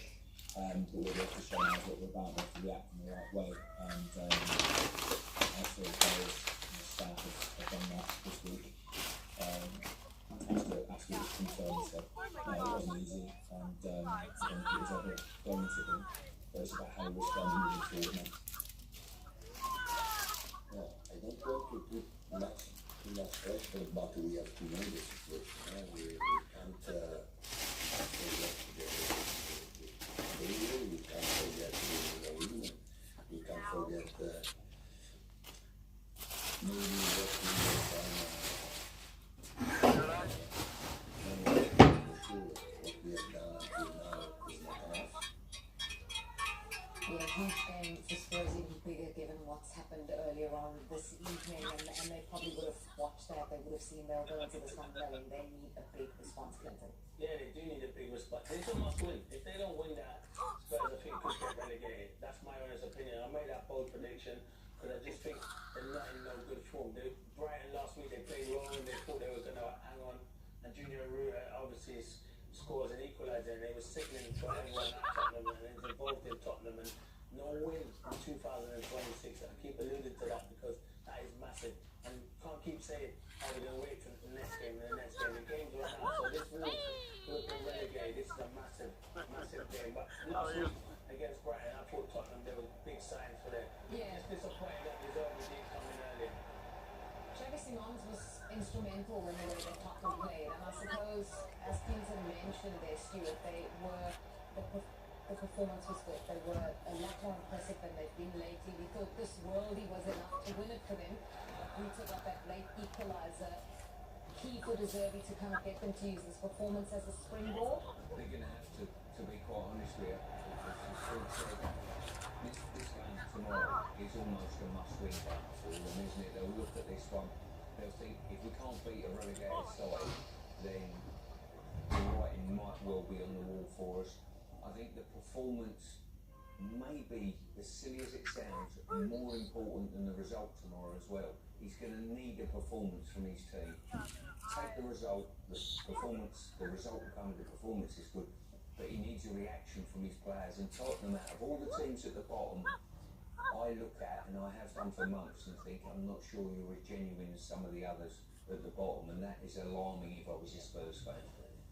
Yeah, well, they would hope to build on that performance. I just wonder for Spurs how they react to what happened last week. Because they were distraught. We saw the end scenes there. And this is, well, look at this, George. yeah, against Wolves, last Premier League result. Why are you telling Yeah. Sometimes you got to break these records. And they'll be hoping to do that tomorrow because, and Stuart's right, they need a performance. They got a good performance last week. Yeah. They didn't get the result. They need a performance and they need the result tomorrow. But that record against Wolves is nowhere near good enough to last 8 Premier League results. So they need a result. These big players have to start turning up. You know, you look at the Tottenham team and you go through it, you're thinking, why are we in this position? They shouldn't be in this position. I think they made a wrong appointment when they brought in Tudor. Maybe should have tried and got Deserve earlier. But Actually, you started me, but they've got cup finals, 5 cup finals from now to the end of the season, and they must win.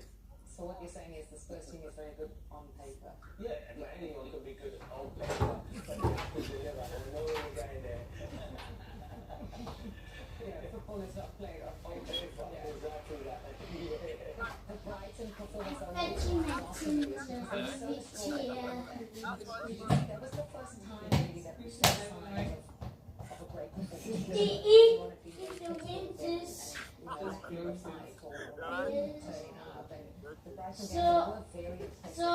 The scenes at the end. I'm just wondering, mentally, how to get them back up after that. From a coaching perspective. Well, that was a crushing blow for them, equaliser in the back end of the game. And the whole press room was aghast, but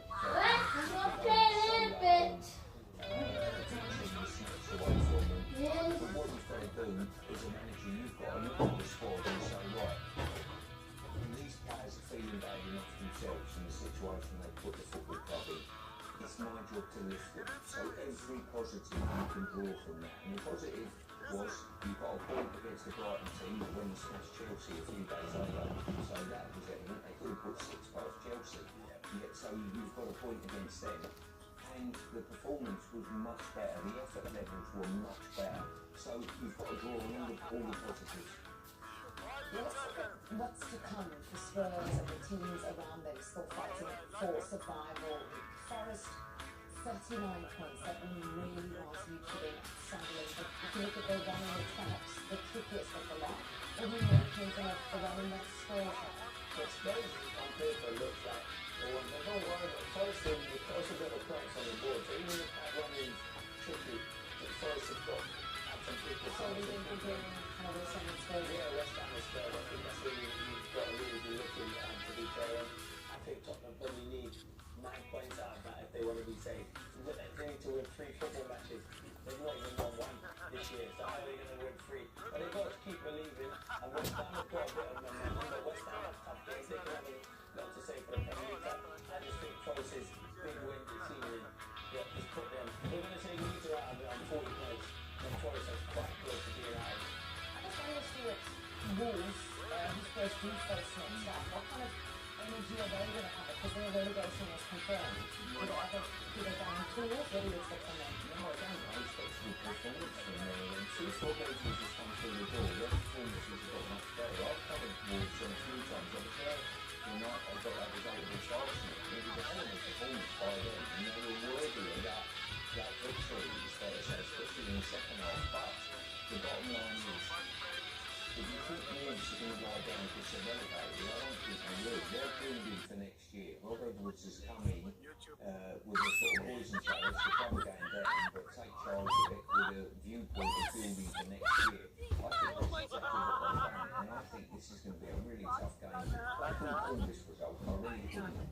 If Tottenham turn up with a performance we've seen prior to Brighton, they'll get beat.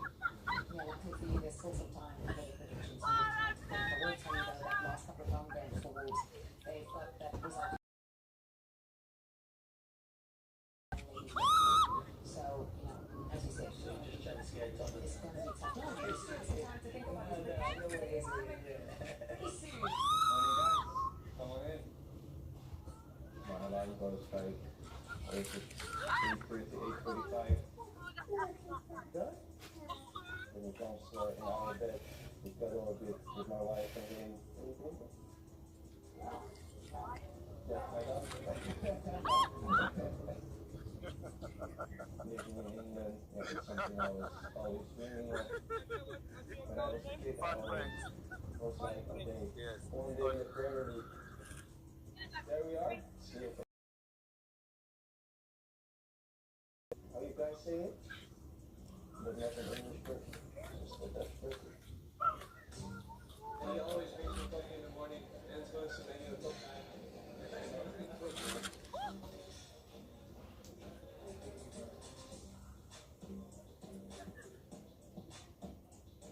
Did I say my nose?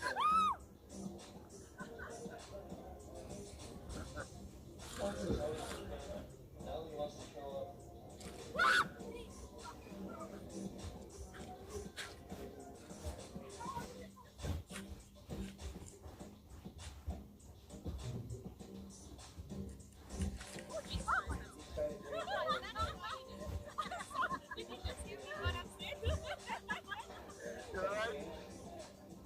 Just putting smiles on your face. That's a nice gift, huh? Some recovery drinks, exotic fruits, nice. Now heading home, spend some time with the family again. Oh my God! I think my son is going to ask me to play the whole day. Daily duties, that's okay, I like it. That makes me forget about football sometimes, and yeah, that really helps me. So I go for a little walk with my dog, and it's at the end. That's okay. When it's raining, when I can't have to go out, but most of the time it's okay, and it's nice to have a little walk with the dog. He always likes to go out for a walk, so we can combine it. So guys, hope you enjoyed the day with me.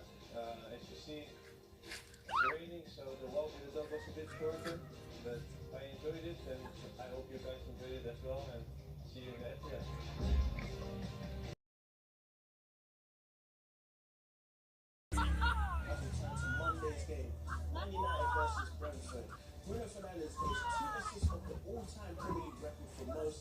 season with 5 games still to go. And he asked all about that and loads more stuff in what turned out to be a right old bracket.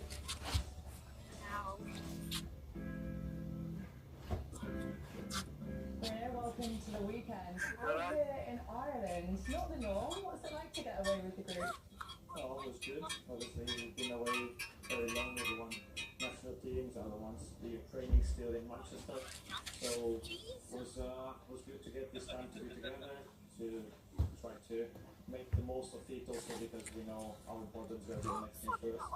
Well, it's the first chance that you've had, first opportunity to get away with Michael Carrick since he's stepped in. What impact does he have from your perspective, and what's he like as a manager? I knew the kind of personality he was. I think everyone knew him also as a player. The presence of him is very calm. It's someone that always has good words. And I think in the time, in the moment he came, he was very good because he understood that the moment wasn't great. Because obviously when you change manager, it's always difficult for players. And he came in with a good mentality, with a good idea, and everyone was very pleased with that, and we can see that by results. Well, you personally having a great season as well. You're closing in on a Premier League assists record. Is that something that you think about? No, because it's part of my game. It's just obviously I know the record is there and it's very close for me at the moment to reach that. We don't have many games in it, but I know that my game will also be on assisting my teammates, trying to get them to score goals. So it's not much in my mind, it's just to find a way of winning and getting the race of the top 4 close as soon as possible. So you're not thinking Thierry Henry, Kevin De Bruyne are coming for that record? No, that would be great. I would like to hear you obviously talk about big names, people that made history in the Premier League. So it will be a huge pleasure and privilege for me, but it's not something that I'm like, oh, I need to do it. Now for me it's more about what we need to do as a team to get into the Champions League spots, because I want to be playing in the Champions League, and I think everyone in the club and in the group wants that too. Well, your understanding of movement on the pitch is unmatched. Have you got a moment, a movement this season that you can think of that stands out to you as your best? Favourite? I think probably this is against Villa. I had quick eye contact with Kuno when I saw him starting running, so I knew that's just in the ball. I had to try to get that touch into his face. I think that's a good moment, and probably this at Anfield was also a very good one, because obviously the results, the moment, and also the assist in himself was a very difficult one, so I'll give him to. Right, well, enough of the chit chat. That's a quick game. Yeah, let's go. Yeah.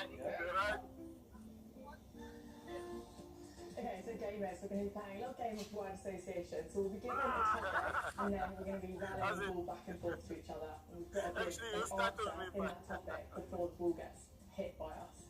Okay. Yeah? Yeah. You up for it? Yeah, I'm ready. You ready? I'm ready. Can I start already? Yeah. Boots. Trainers. Shirt. Electrolytes. Shirt, socks. She got me there. I had socks, I had already. Everything I had to with the That was a bad shot. That was a bad shot for me. No, it was a bad shot. She couldn't get to the ball. It's fine. I give it to her. I give it to her. What we got next? Oh my god. Okay. Seagulls. Red Devils. Seagulls. Blues. Reds. Oh my god. Who's the Reds? Liverpool. No, it can't be the Reds. Who's the Reds? It's only Reds. Or Nottingham Forest, also the Reds. Yeah, you see. She's so good, and then she's putting Nottingham Forest They're there. both Reds. I'm just giving you two now. No, you just take the colour of the shirt. Yeah. Bring up. Oh, no, he's only one Portuguese Bruno in the game. Start again. Okay. Diogo Dalot. Diaz. Pedro Neto. Fernandez. Bernardo Silva. She said, you ever say the full name? She said she went Diaz. Ready? Yeah. Portugal. Finland. Spain. Denmark. Belgium. France. Italy. Germany. Austria. She's really fast. I did Portugal. Okay. Ready? Yeah. Apple. Mango.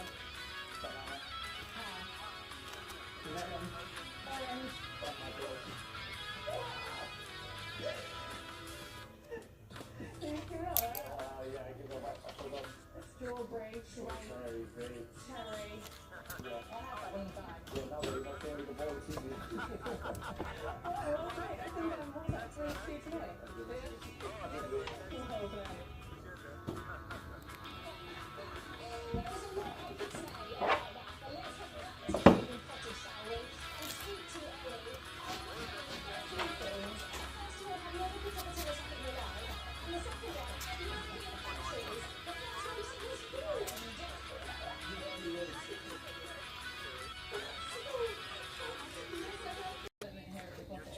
It is insane. I mean, you can see all of London behind me. Now we've got Wembley, so we've got a Thames just in front of it. Obviously, a perfect day for me to be up here. The sun is shining. We're in the right room. We've got a nice little cushy seat over here, don't we? How incredible is this game?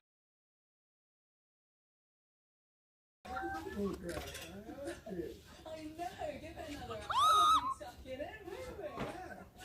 Well, let's talk about what's happening on the pitch. Obviously, we've got Villa coming up. How are you feeling for it? What are your predictions, Scott? Oh, it's really difficult. I mean, they've not had the best of seasons, but they're coming good at the moment. And Ollie Watkins has started scoring, which is a bit of a nuisance. It is. But, and we've gone a couple of games without scoring a goal. So the law of averages says we're going to score tomorrow. Is that right? Yeah? Yeah. That's what you put it down to. Well, you guys have said, you have been fairly inconsistent this season, as you've said. What are you putting that down to? Well, we've had one or two injuries, but not a lot, but just enough to unsettle. I mean, obviously, Alex Iwobi got injured last week, so that's going to mean a change to the team. We tend to sort of have good runs put together, but we've got a great squad, and I think on our day we can give anybody a game. I mean, earlier this season, Manchester City were leading 5-1, and then finished 5-4, with Manchester City holding on.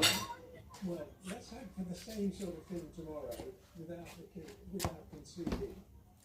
I think if we try our best, we can take on the ball, and we can beat Villa. That's putting smiles on your Someone that will be face. chasing, hopefully not conceding tomorrow, is Glenn Bennett, who's been absolutely incredible for you. That save against Brentford, unbelievable. Oh, brilliant, wasn't it? Absolutely brilliant. One word to sum him up? He said it, brilliant. And, yeah. He's been a really steady, reliable goalkeeper all the time. But as you say, that saved last week. Absolutely. Well, guys, that's it. Incredible. Fingers crossed for tomorrow, but back to you guys, and we're going to have a cocktail.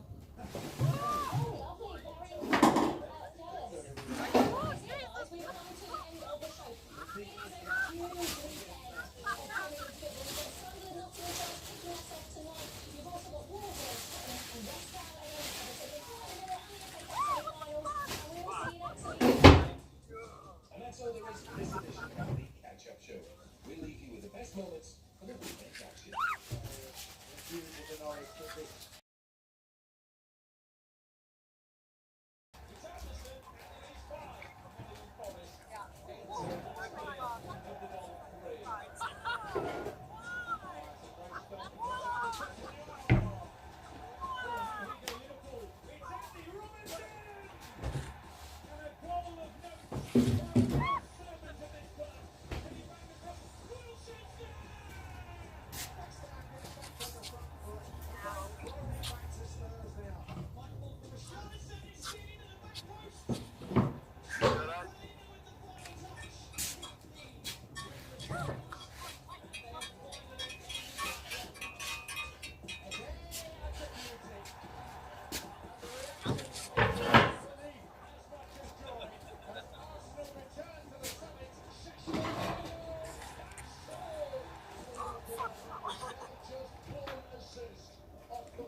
Actually, you startled me, but. I was so nervous to be around you. I'm not nervous. What's clear of Manchester City?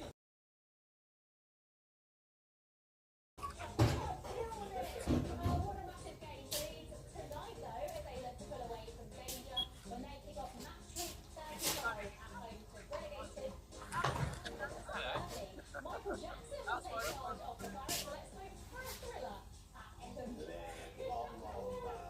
Staying at the bottom there, West Ham are Brentford as they look to keep their winning run going for Arsenal face Fulham, who, side note, they couldn't be in this game last time they were in the title race. 3 games are on Sunday, including Spurs heading to Aston Villa with 5 running out for the North London survivors.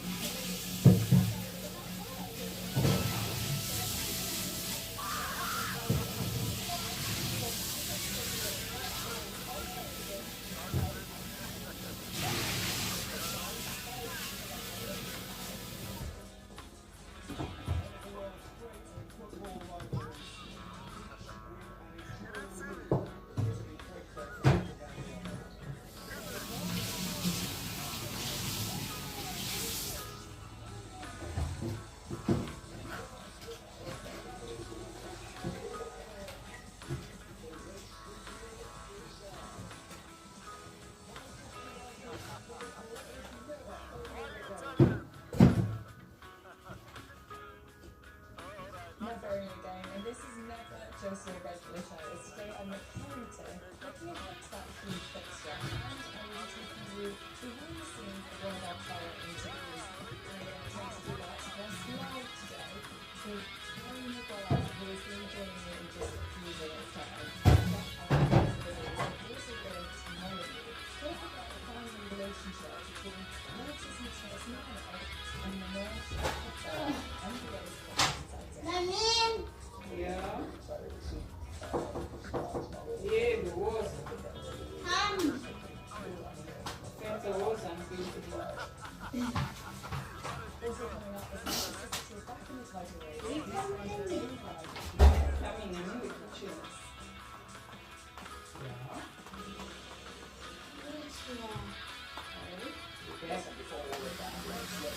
Welcome back.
To set Alex and Vigo and things like that going after that.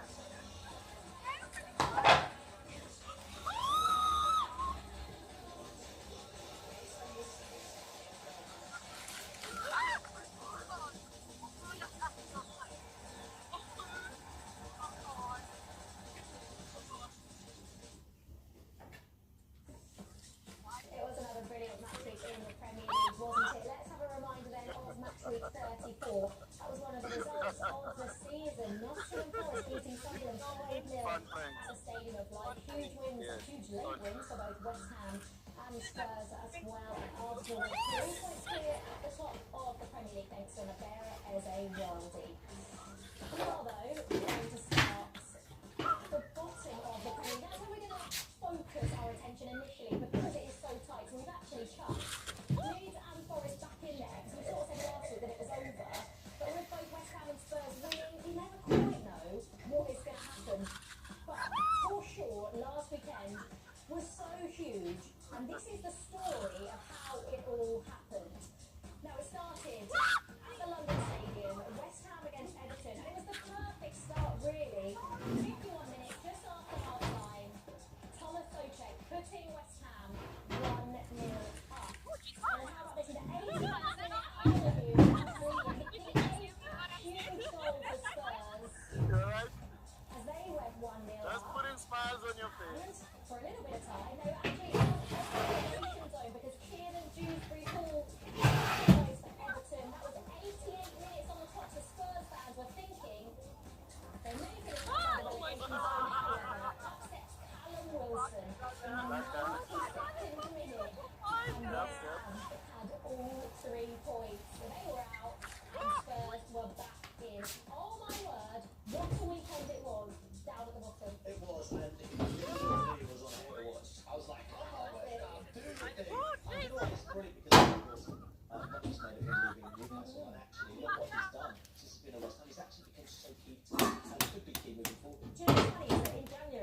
scored that goal against Spurs in the last minute for West Ham to win that game, and then since then, I think just in moments like that when you can bring him on, someone of has got that experience, knows how to score goals, and he has proved so vital for them.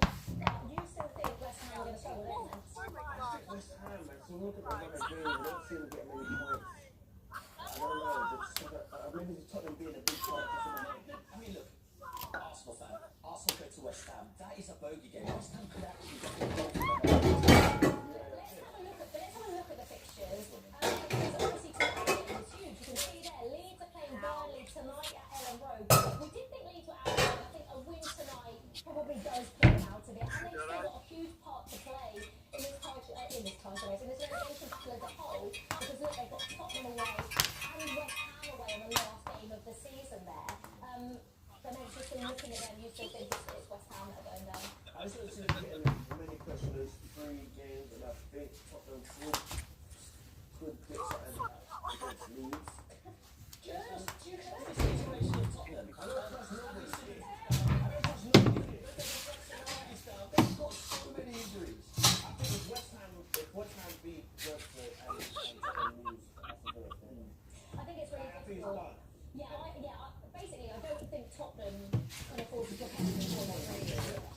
But I think West Ham, that game away at Brentford is very, very tough. Because Brentford are the people that have no endure against. But they are actually very, very good. Do you think Forest will keep it? Or do you think they're... So Forest have got Chelsea away, and obviously they last night getting to take into the second leg. This game in between against Chelsea, how important does it become? Still very important, but they're not mathematically safe. So it's then like, what do Forest do? Do they just go full step, home? But I actually don't think Forest are out of it yet. So out of that 4, confident Leeds might be the better off. Yeah, especially with the game tonight. I think Burnley, managerless, Jackson in charge. What are you to put that in?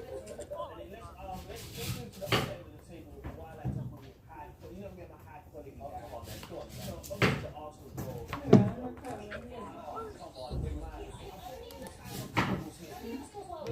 I'm telling you, he's got a goal out of like electricity at this point. Honestly, if you saw Eze's goal catch off, I genuinely think he's the best player in the world. He's goal out of the screen. Can I also just say, he had quite a few attempts. It's like, it wasn't a lesson at all for that goal. It was a weird one that they kept doing it. You know, Arsenal fans were groaning a bit. Yeah. And then there was a bit where like Odegaard, when he scored, Odegaard's like, yo, calm down. Odegaard, yeah, yo, you didn't do that. You didn't do that. I'm supposed to be doing that. I'm doing it. So you better calm down, bro. You can feel the nerves. I think it was such a huge game. Why are you telling? Arsenal didn't actually play necessarily that well, but at this time of the season, it does not matter. You got the goal, you're 3 points through it, and maybe feel a little bit more relaxed. Okay. You know, still not a thing? No. That's such a tough game, by the way. I know Arsenal against Fulham, obviously the last time we were inside 2-8, we referred to it as at the top of the show, didn't quite get over the line, but that game away at Dickinson for Man City meant, obviously, it's a fighting for Europe. We've also got to say to guys like Actually, you startled me, but... I know you know what you are. You read that part. Have a day off. Let's do our thing and let's put the pressure on these guys. Yeah, so true. Well, let's move on because on the heels of both Arsenal and Manchester City and also Manchester United are actually having quite a decent season. Second half of the season, I should say, under Michael Carrick. And it's Liverpool up next to them as well. Yeah, we love taking you behind the scenes on the show, don't we? And if you've ever wondered how one of our features comes to life, our very own Ellie Collins has all the answers for you. Take it away, Ellie. You're right. Yes, guys, well, I'm going to try and bring you all the answers. I'm live right now, behind the scenes at Carrington, and I'm going to be joined by Harry Maguire. Harry, lovely to meet you. In and get that here. Great, you want to go over there, get yourself set, and I'll be over there in a couple of seconds. So, guys, every single week, every club puts up a player that they interview by Davey. And broadcasters from all over the world send for the interview with the player. This week, the player of choice hasn't been is Harry Maguire. So today we're in the press conference room, so in a little bit of time, we're going to have Michael Carrick over there setting up for his presser. But right now, this is our setup. So we've got a few cameras here, and we've got the main man in situ right now, Harry Maguire. And he looks like he's ready. Perfect, let's go. Okay, so Harry, I've got to start with Monday because it marks 600 career club appearances for you, and you marked it with a big win and an important contribution as well, assisting Casemiro's opening goal. How important is that for you? Yeah, it was a big game for us. Obviously, coming back to a great win against Chelsea, we wanted to come back to Old Trafford because the previous game was Leeds at Old Trafford wasn't good enough. So yeah, it's a 1,600 club game. Yeah, something that really look at games for the long term for something under 2 minutes, something. So just have a big part to play in the game, obviously getting the assist for Cassie. And most importantly, getting a win and that puts us in strong position now to be season strong. Absolutely. You are in a very good position-wise to where you were last season, closing in on securing Champions League football for next season. For you, how important is it to hopefully be back playing in the Champions League?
It's incredible.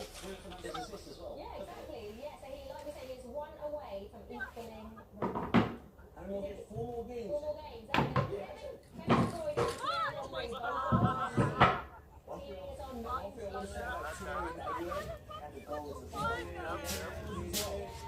as well. But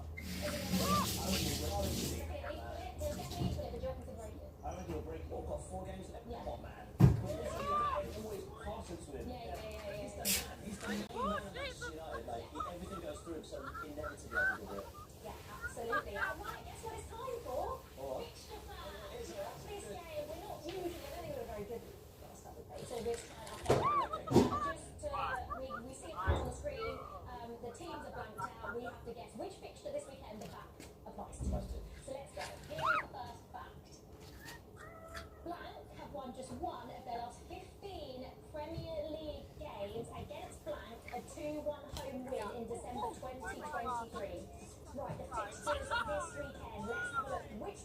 think that was that surprise too? Lost one of the last 15. Arsenal Fulham? No. Arsenal Fulham. It is Arsenal. Arsenal Fulham. It is Arsenal. Arsenal Fulham. Let's look in. Okay, we're going Arsenal Fulham. Speak at Arsenal. One down. Next one. Roll them up. What we got? What have we got? So Blank have got 16 Premier League games this season. It's their highest number of defeats in a campaign since the 2020-21 season. Which fixture's that one? Which one? Yeah, it's only one team. There's only one team. It's got to be Spurs. I think Spurs. It feels like Spurs. Let's go Spurs. Spurs. We've got Spurs. We've got 2020. Yeah, it's 2020. The 2020 is like, wow. We move on. Alright, one thing. Blank have won just 3 of their last 19 Premier League games against Blank. So are looking to compete.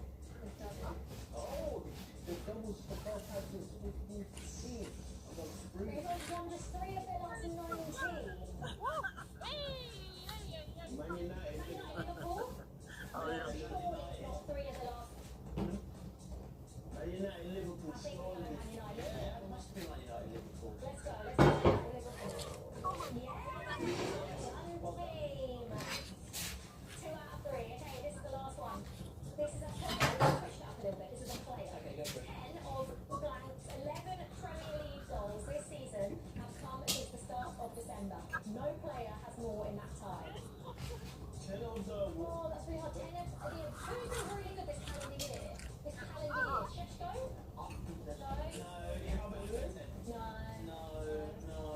Oh, God, this is hard. I can't... Casemiro?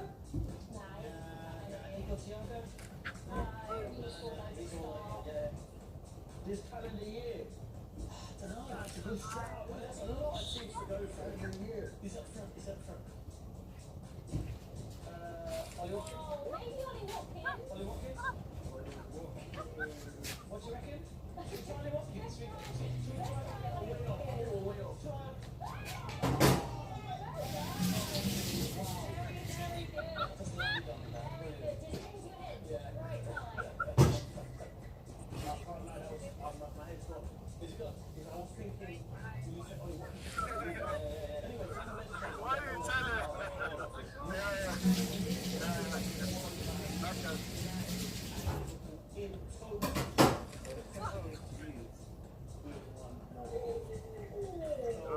Scan the QR code. That's what you went 99 in total. You guys been doing it for So 99 in total. You went one more. Selecting yourself, please. So 99 million dollars have been won by United. Still to come. Actually, you started me by. My son is going to actually to play the whole day, daddy duties, but that's okay, I like it. And you're playing really fast? Yes, soccer, football,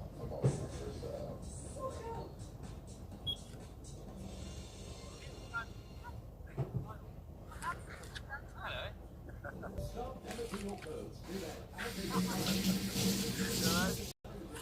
Straight through from one side. Cotton napkins right through after 20 layers. Even delicate materials, but not all structural shine. You can also use a baby kit, and the Sylvanic soap is ultra-durable, scratch-resistant, and non-stick. That will give us as good as we are now from the Denmark store.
basically the flashpoint of safety. It has to be a flashpoint by stars. Lock in, just lock in.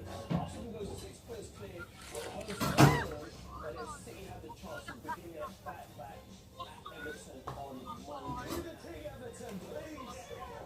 Right, also coming up is Manchester United against Liverpool. Time to say hello again to Ellie. Ellie, talk us through your waving technique, please.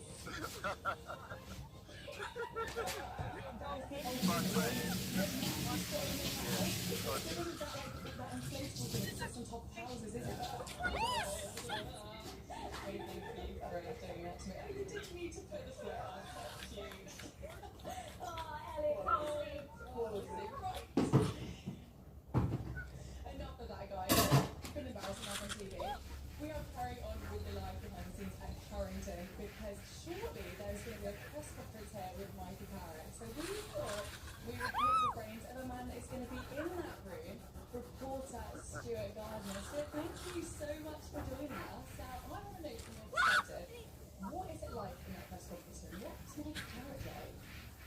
The ultimate centre pair of hands. You know, he's not going to give you anything controversial. He's not going to upset anybody in all of it. He's perfect for Manchester United.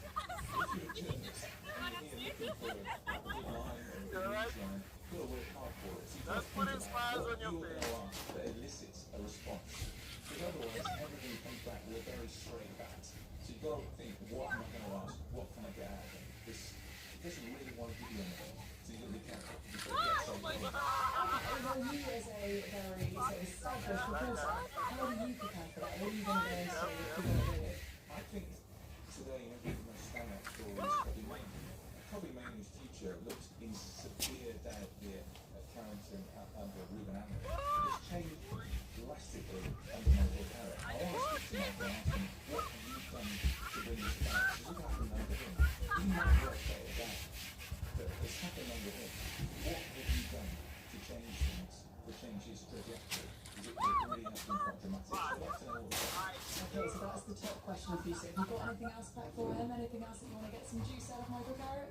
You know, Liverpool's always a massive game. And when he played for United, he played 30 times United against Liverpool. I want to know what games stand out for him. What's so special about this fixture? I want to know in his playing career what stands out when he thinks about Manchester United. Interesting. I want to know, because if journalists are in there and they also ask the same question, do you then kind of repeat it in a different way just to get your own take on it? Or do you go, oh, scrap that question, it's been asked, I'll move on to something else? The tricky thing is, now if you're last, and the question you're thinking your answer has already been answered, you've got to think of what can I ask, what can I answer? It's really handy if you call first. So you can give you questions straight away. So you just have to react on the feet. You have to react to what he has said. If he says something that needs a response from you, then you can do that. You just need to be listening all the time. That can be quite good. Maybe you're thinking, the guy next to you, boy, he just got a big headline. That's what we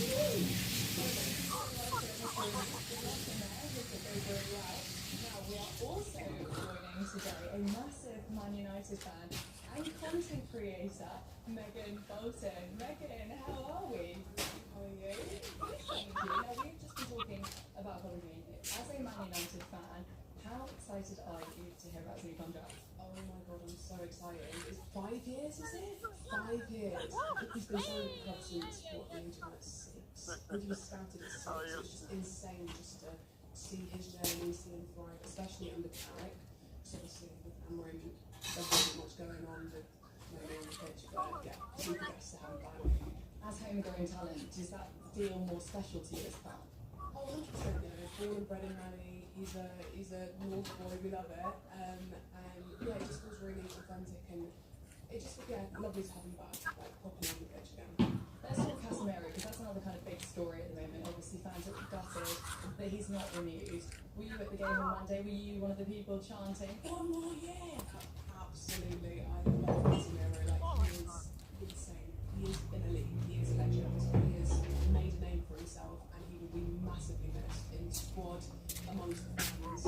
He is just such a good United full stop. Well, Megan, we are going to be coming back to you shortly. Talk about all things you talk about the upcoming fixture, but for now, back to you guys. Thank you very much, Ellie. Yeah, really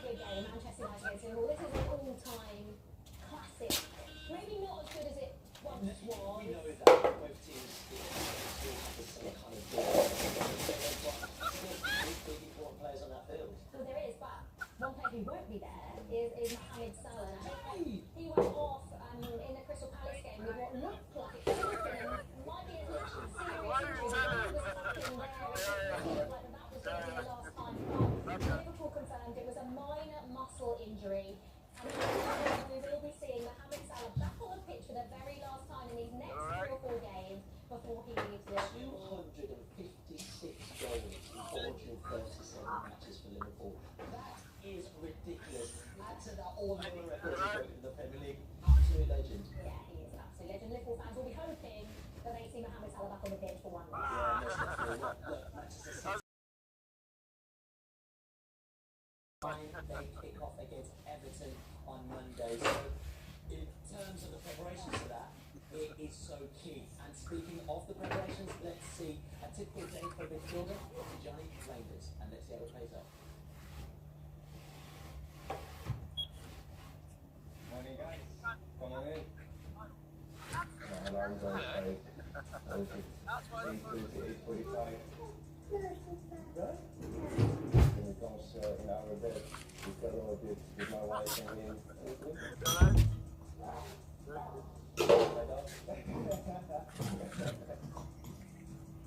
Living in England, yeah, that's something I was always dreaming of. When I was a kid, I was like, hey, one day in the Premier League. There we are, CFA. Correctly? Are you guys seeing it? There's nothing in this book.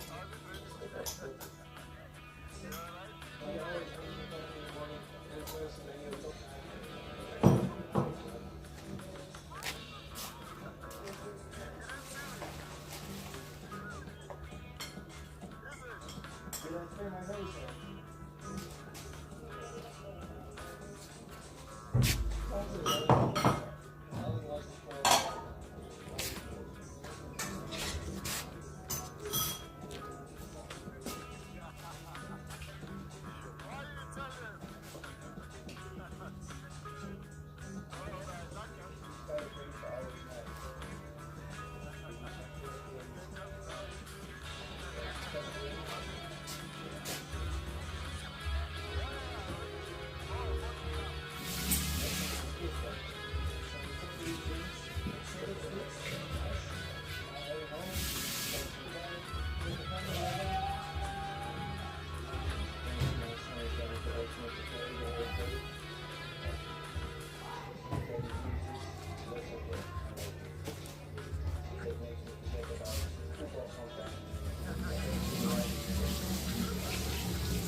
The two most successful sides at the side in the Premier League over the last 20 years.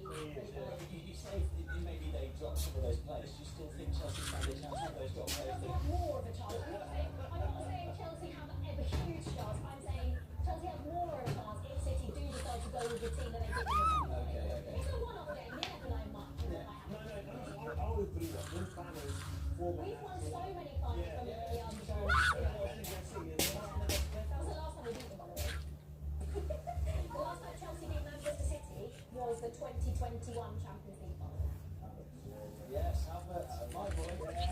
Anyway, one of the week, guys. Have a one. Will lead Manchester City at the end of the season. 200. This is the biggest one. Do you remember this? It still makes me nervous. This feels like an end of an era. I think Bernardo Silva, we don't have Why are we showing this, man? I mean, I remember it yesterday. last second. It's literal equaliser. I mean, there we go. To the full. Believe it. Having the ball. Believe it. It's like we're Haaland through.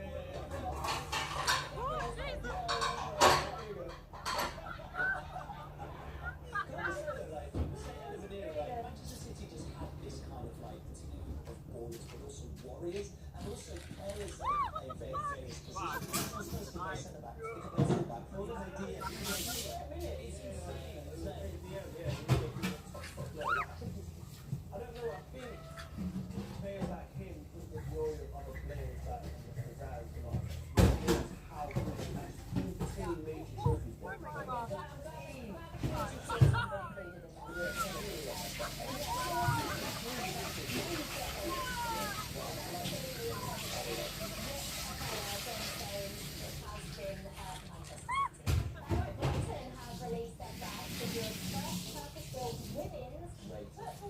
Yes, very cool. The stadium will provide a permanent home and identity for the women's team in an attempt to drive long-term fan growth. They'll have a capacity of 10,000 and be connected to the island via a bridge walkway, hoping to have it open at the start of the 2030-31 season. That's amazing. Right next to each other. Brilliant work from Russia. How they see it moving forward. So amazing. Yeah, absolutely. Anyway, Wolves may be relegated as they set to host Sunderland on Saturday, but there's still interest in them from across the pond in the US, as it's all in the family. Ellie found out today or earlier on Matt. She met Mate Monday. Yeah, Mate Monday, yeah.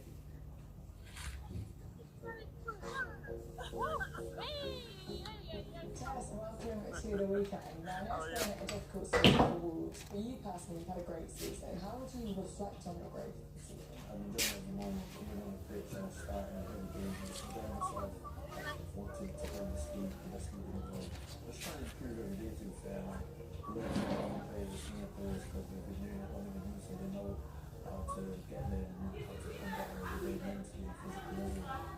Well, sport is clearly something that runs in the family.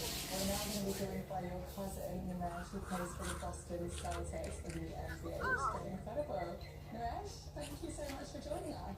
Do you guys keep in contact a lot now? Who's better at sort of touch and base all the time? He's better at that, like in general, like we used to grow up and be together way more than we can right now. Usually, like our schedules don't allow us to get that much time with each other, but we're still trying to keep in touch every now and then. What's the last thing you guys actually like messaged about? What do you usually text about? I think it was when I scored my first goal. I think the mission was congrats to Soccer Things. Do you guys often follow each other's results? Yeah, usually I watch the games in the Premier, so like whenever we play, it's a good time for us because like it's right after practice and it's usually like at the recent time to watch when I get home. The games are on.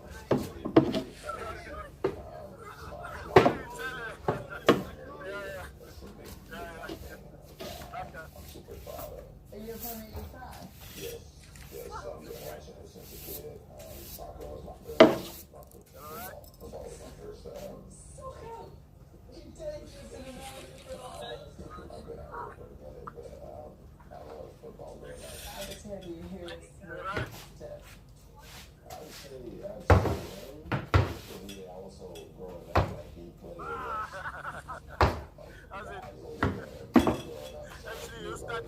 Yeah,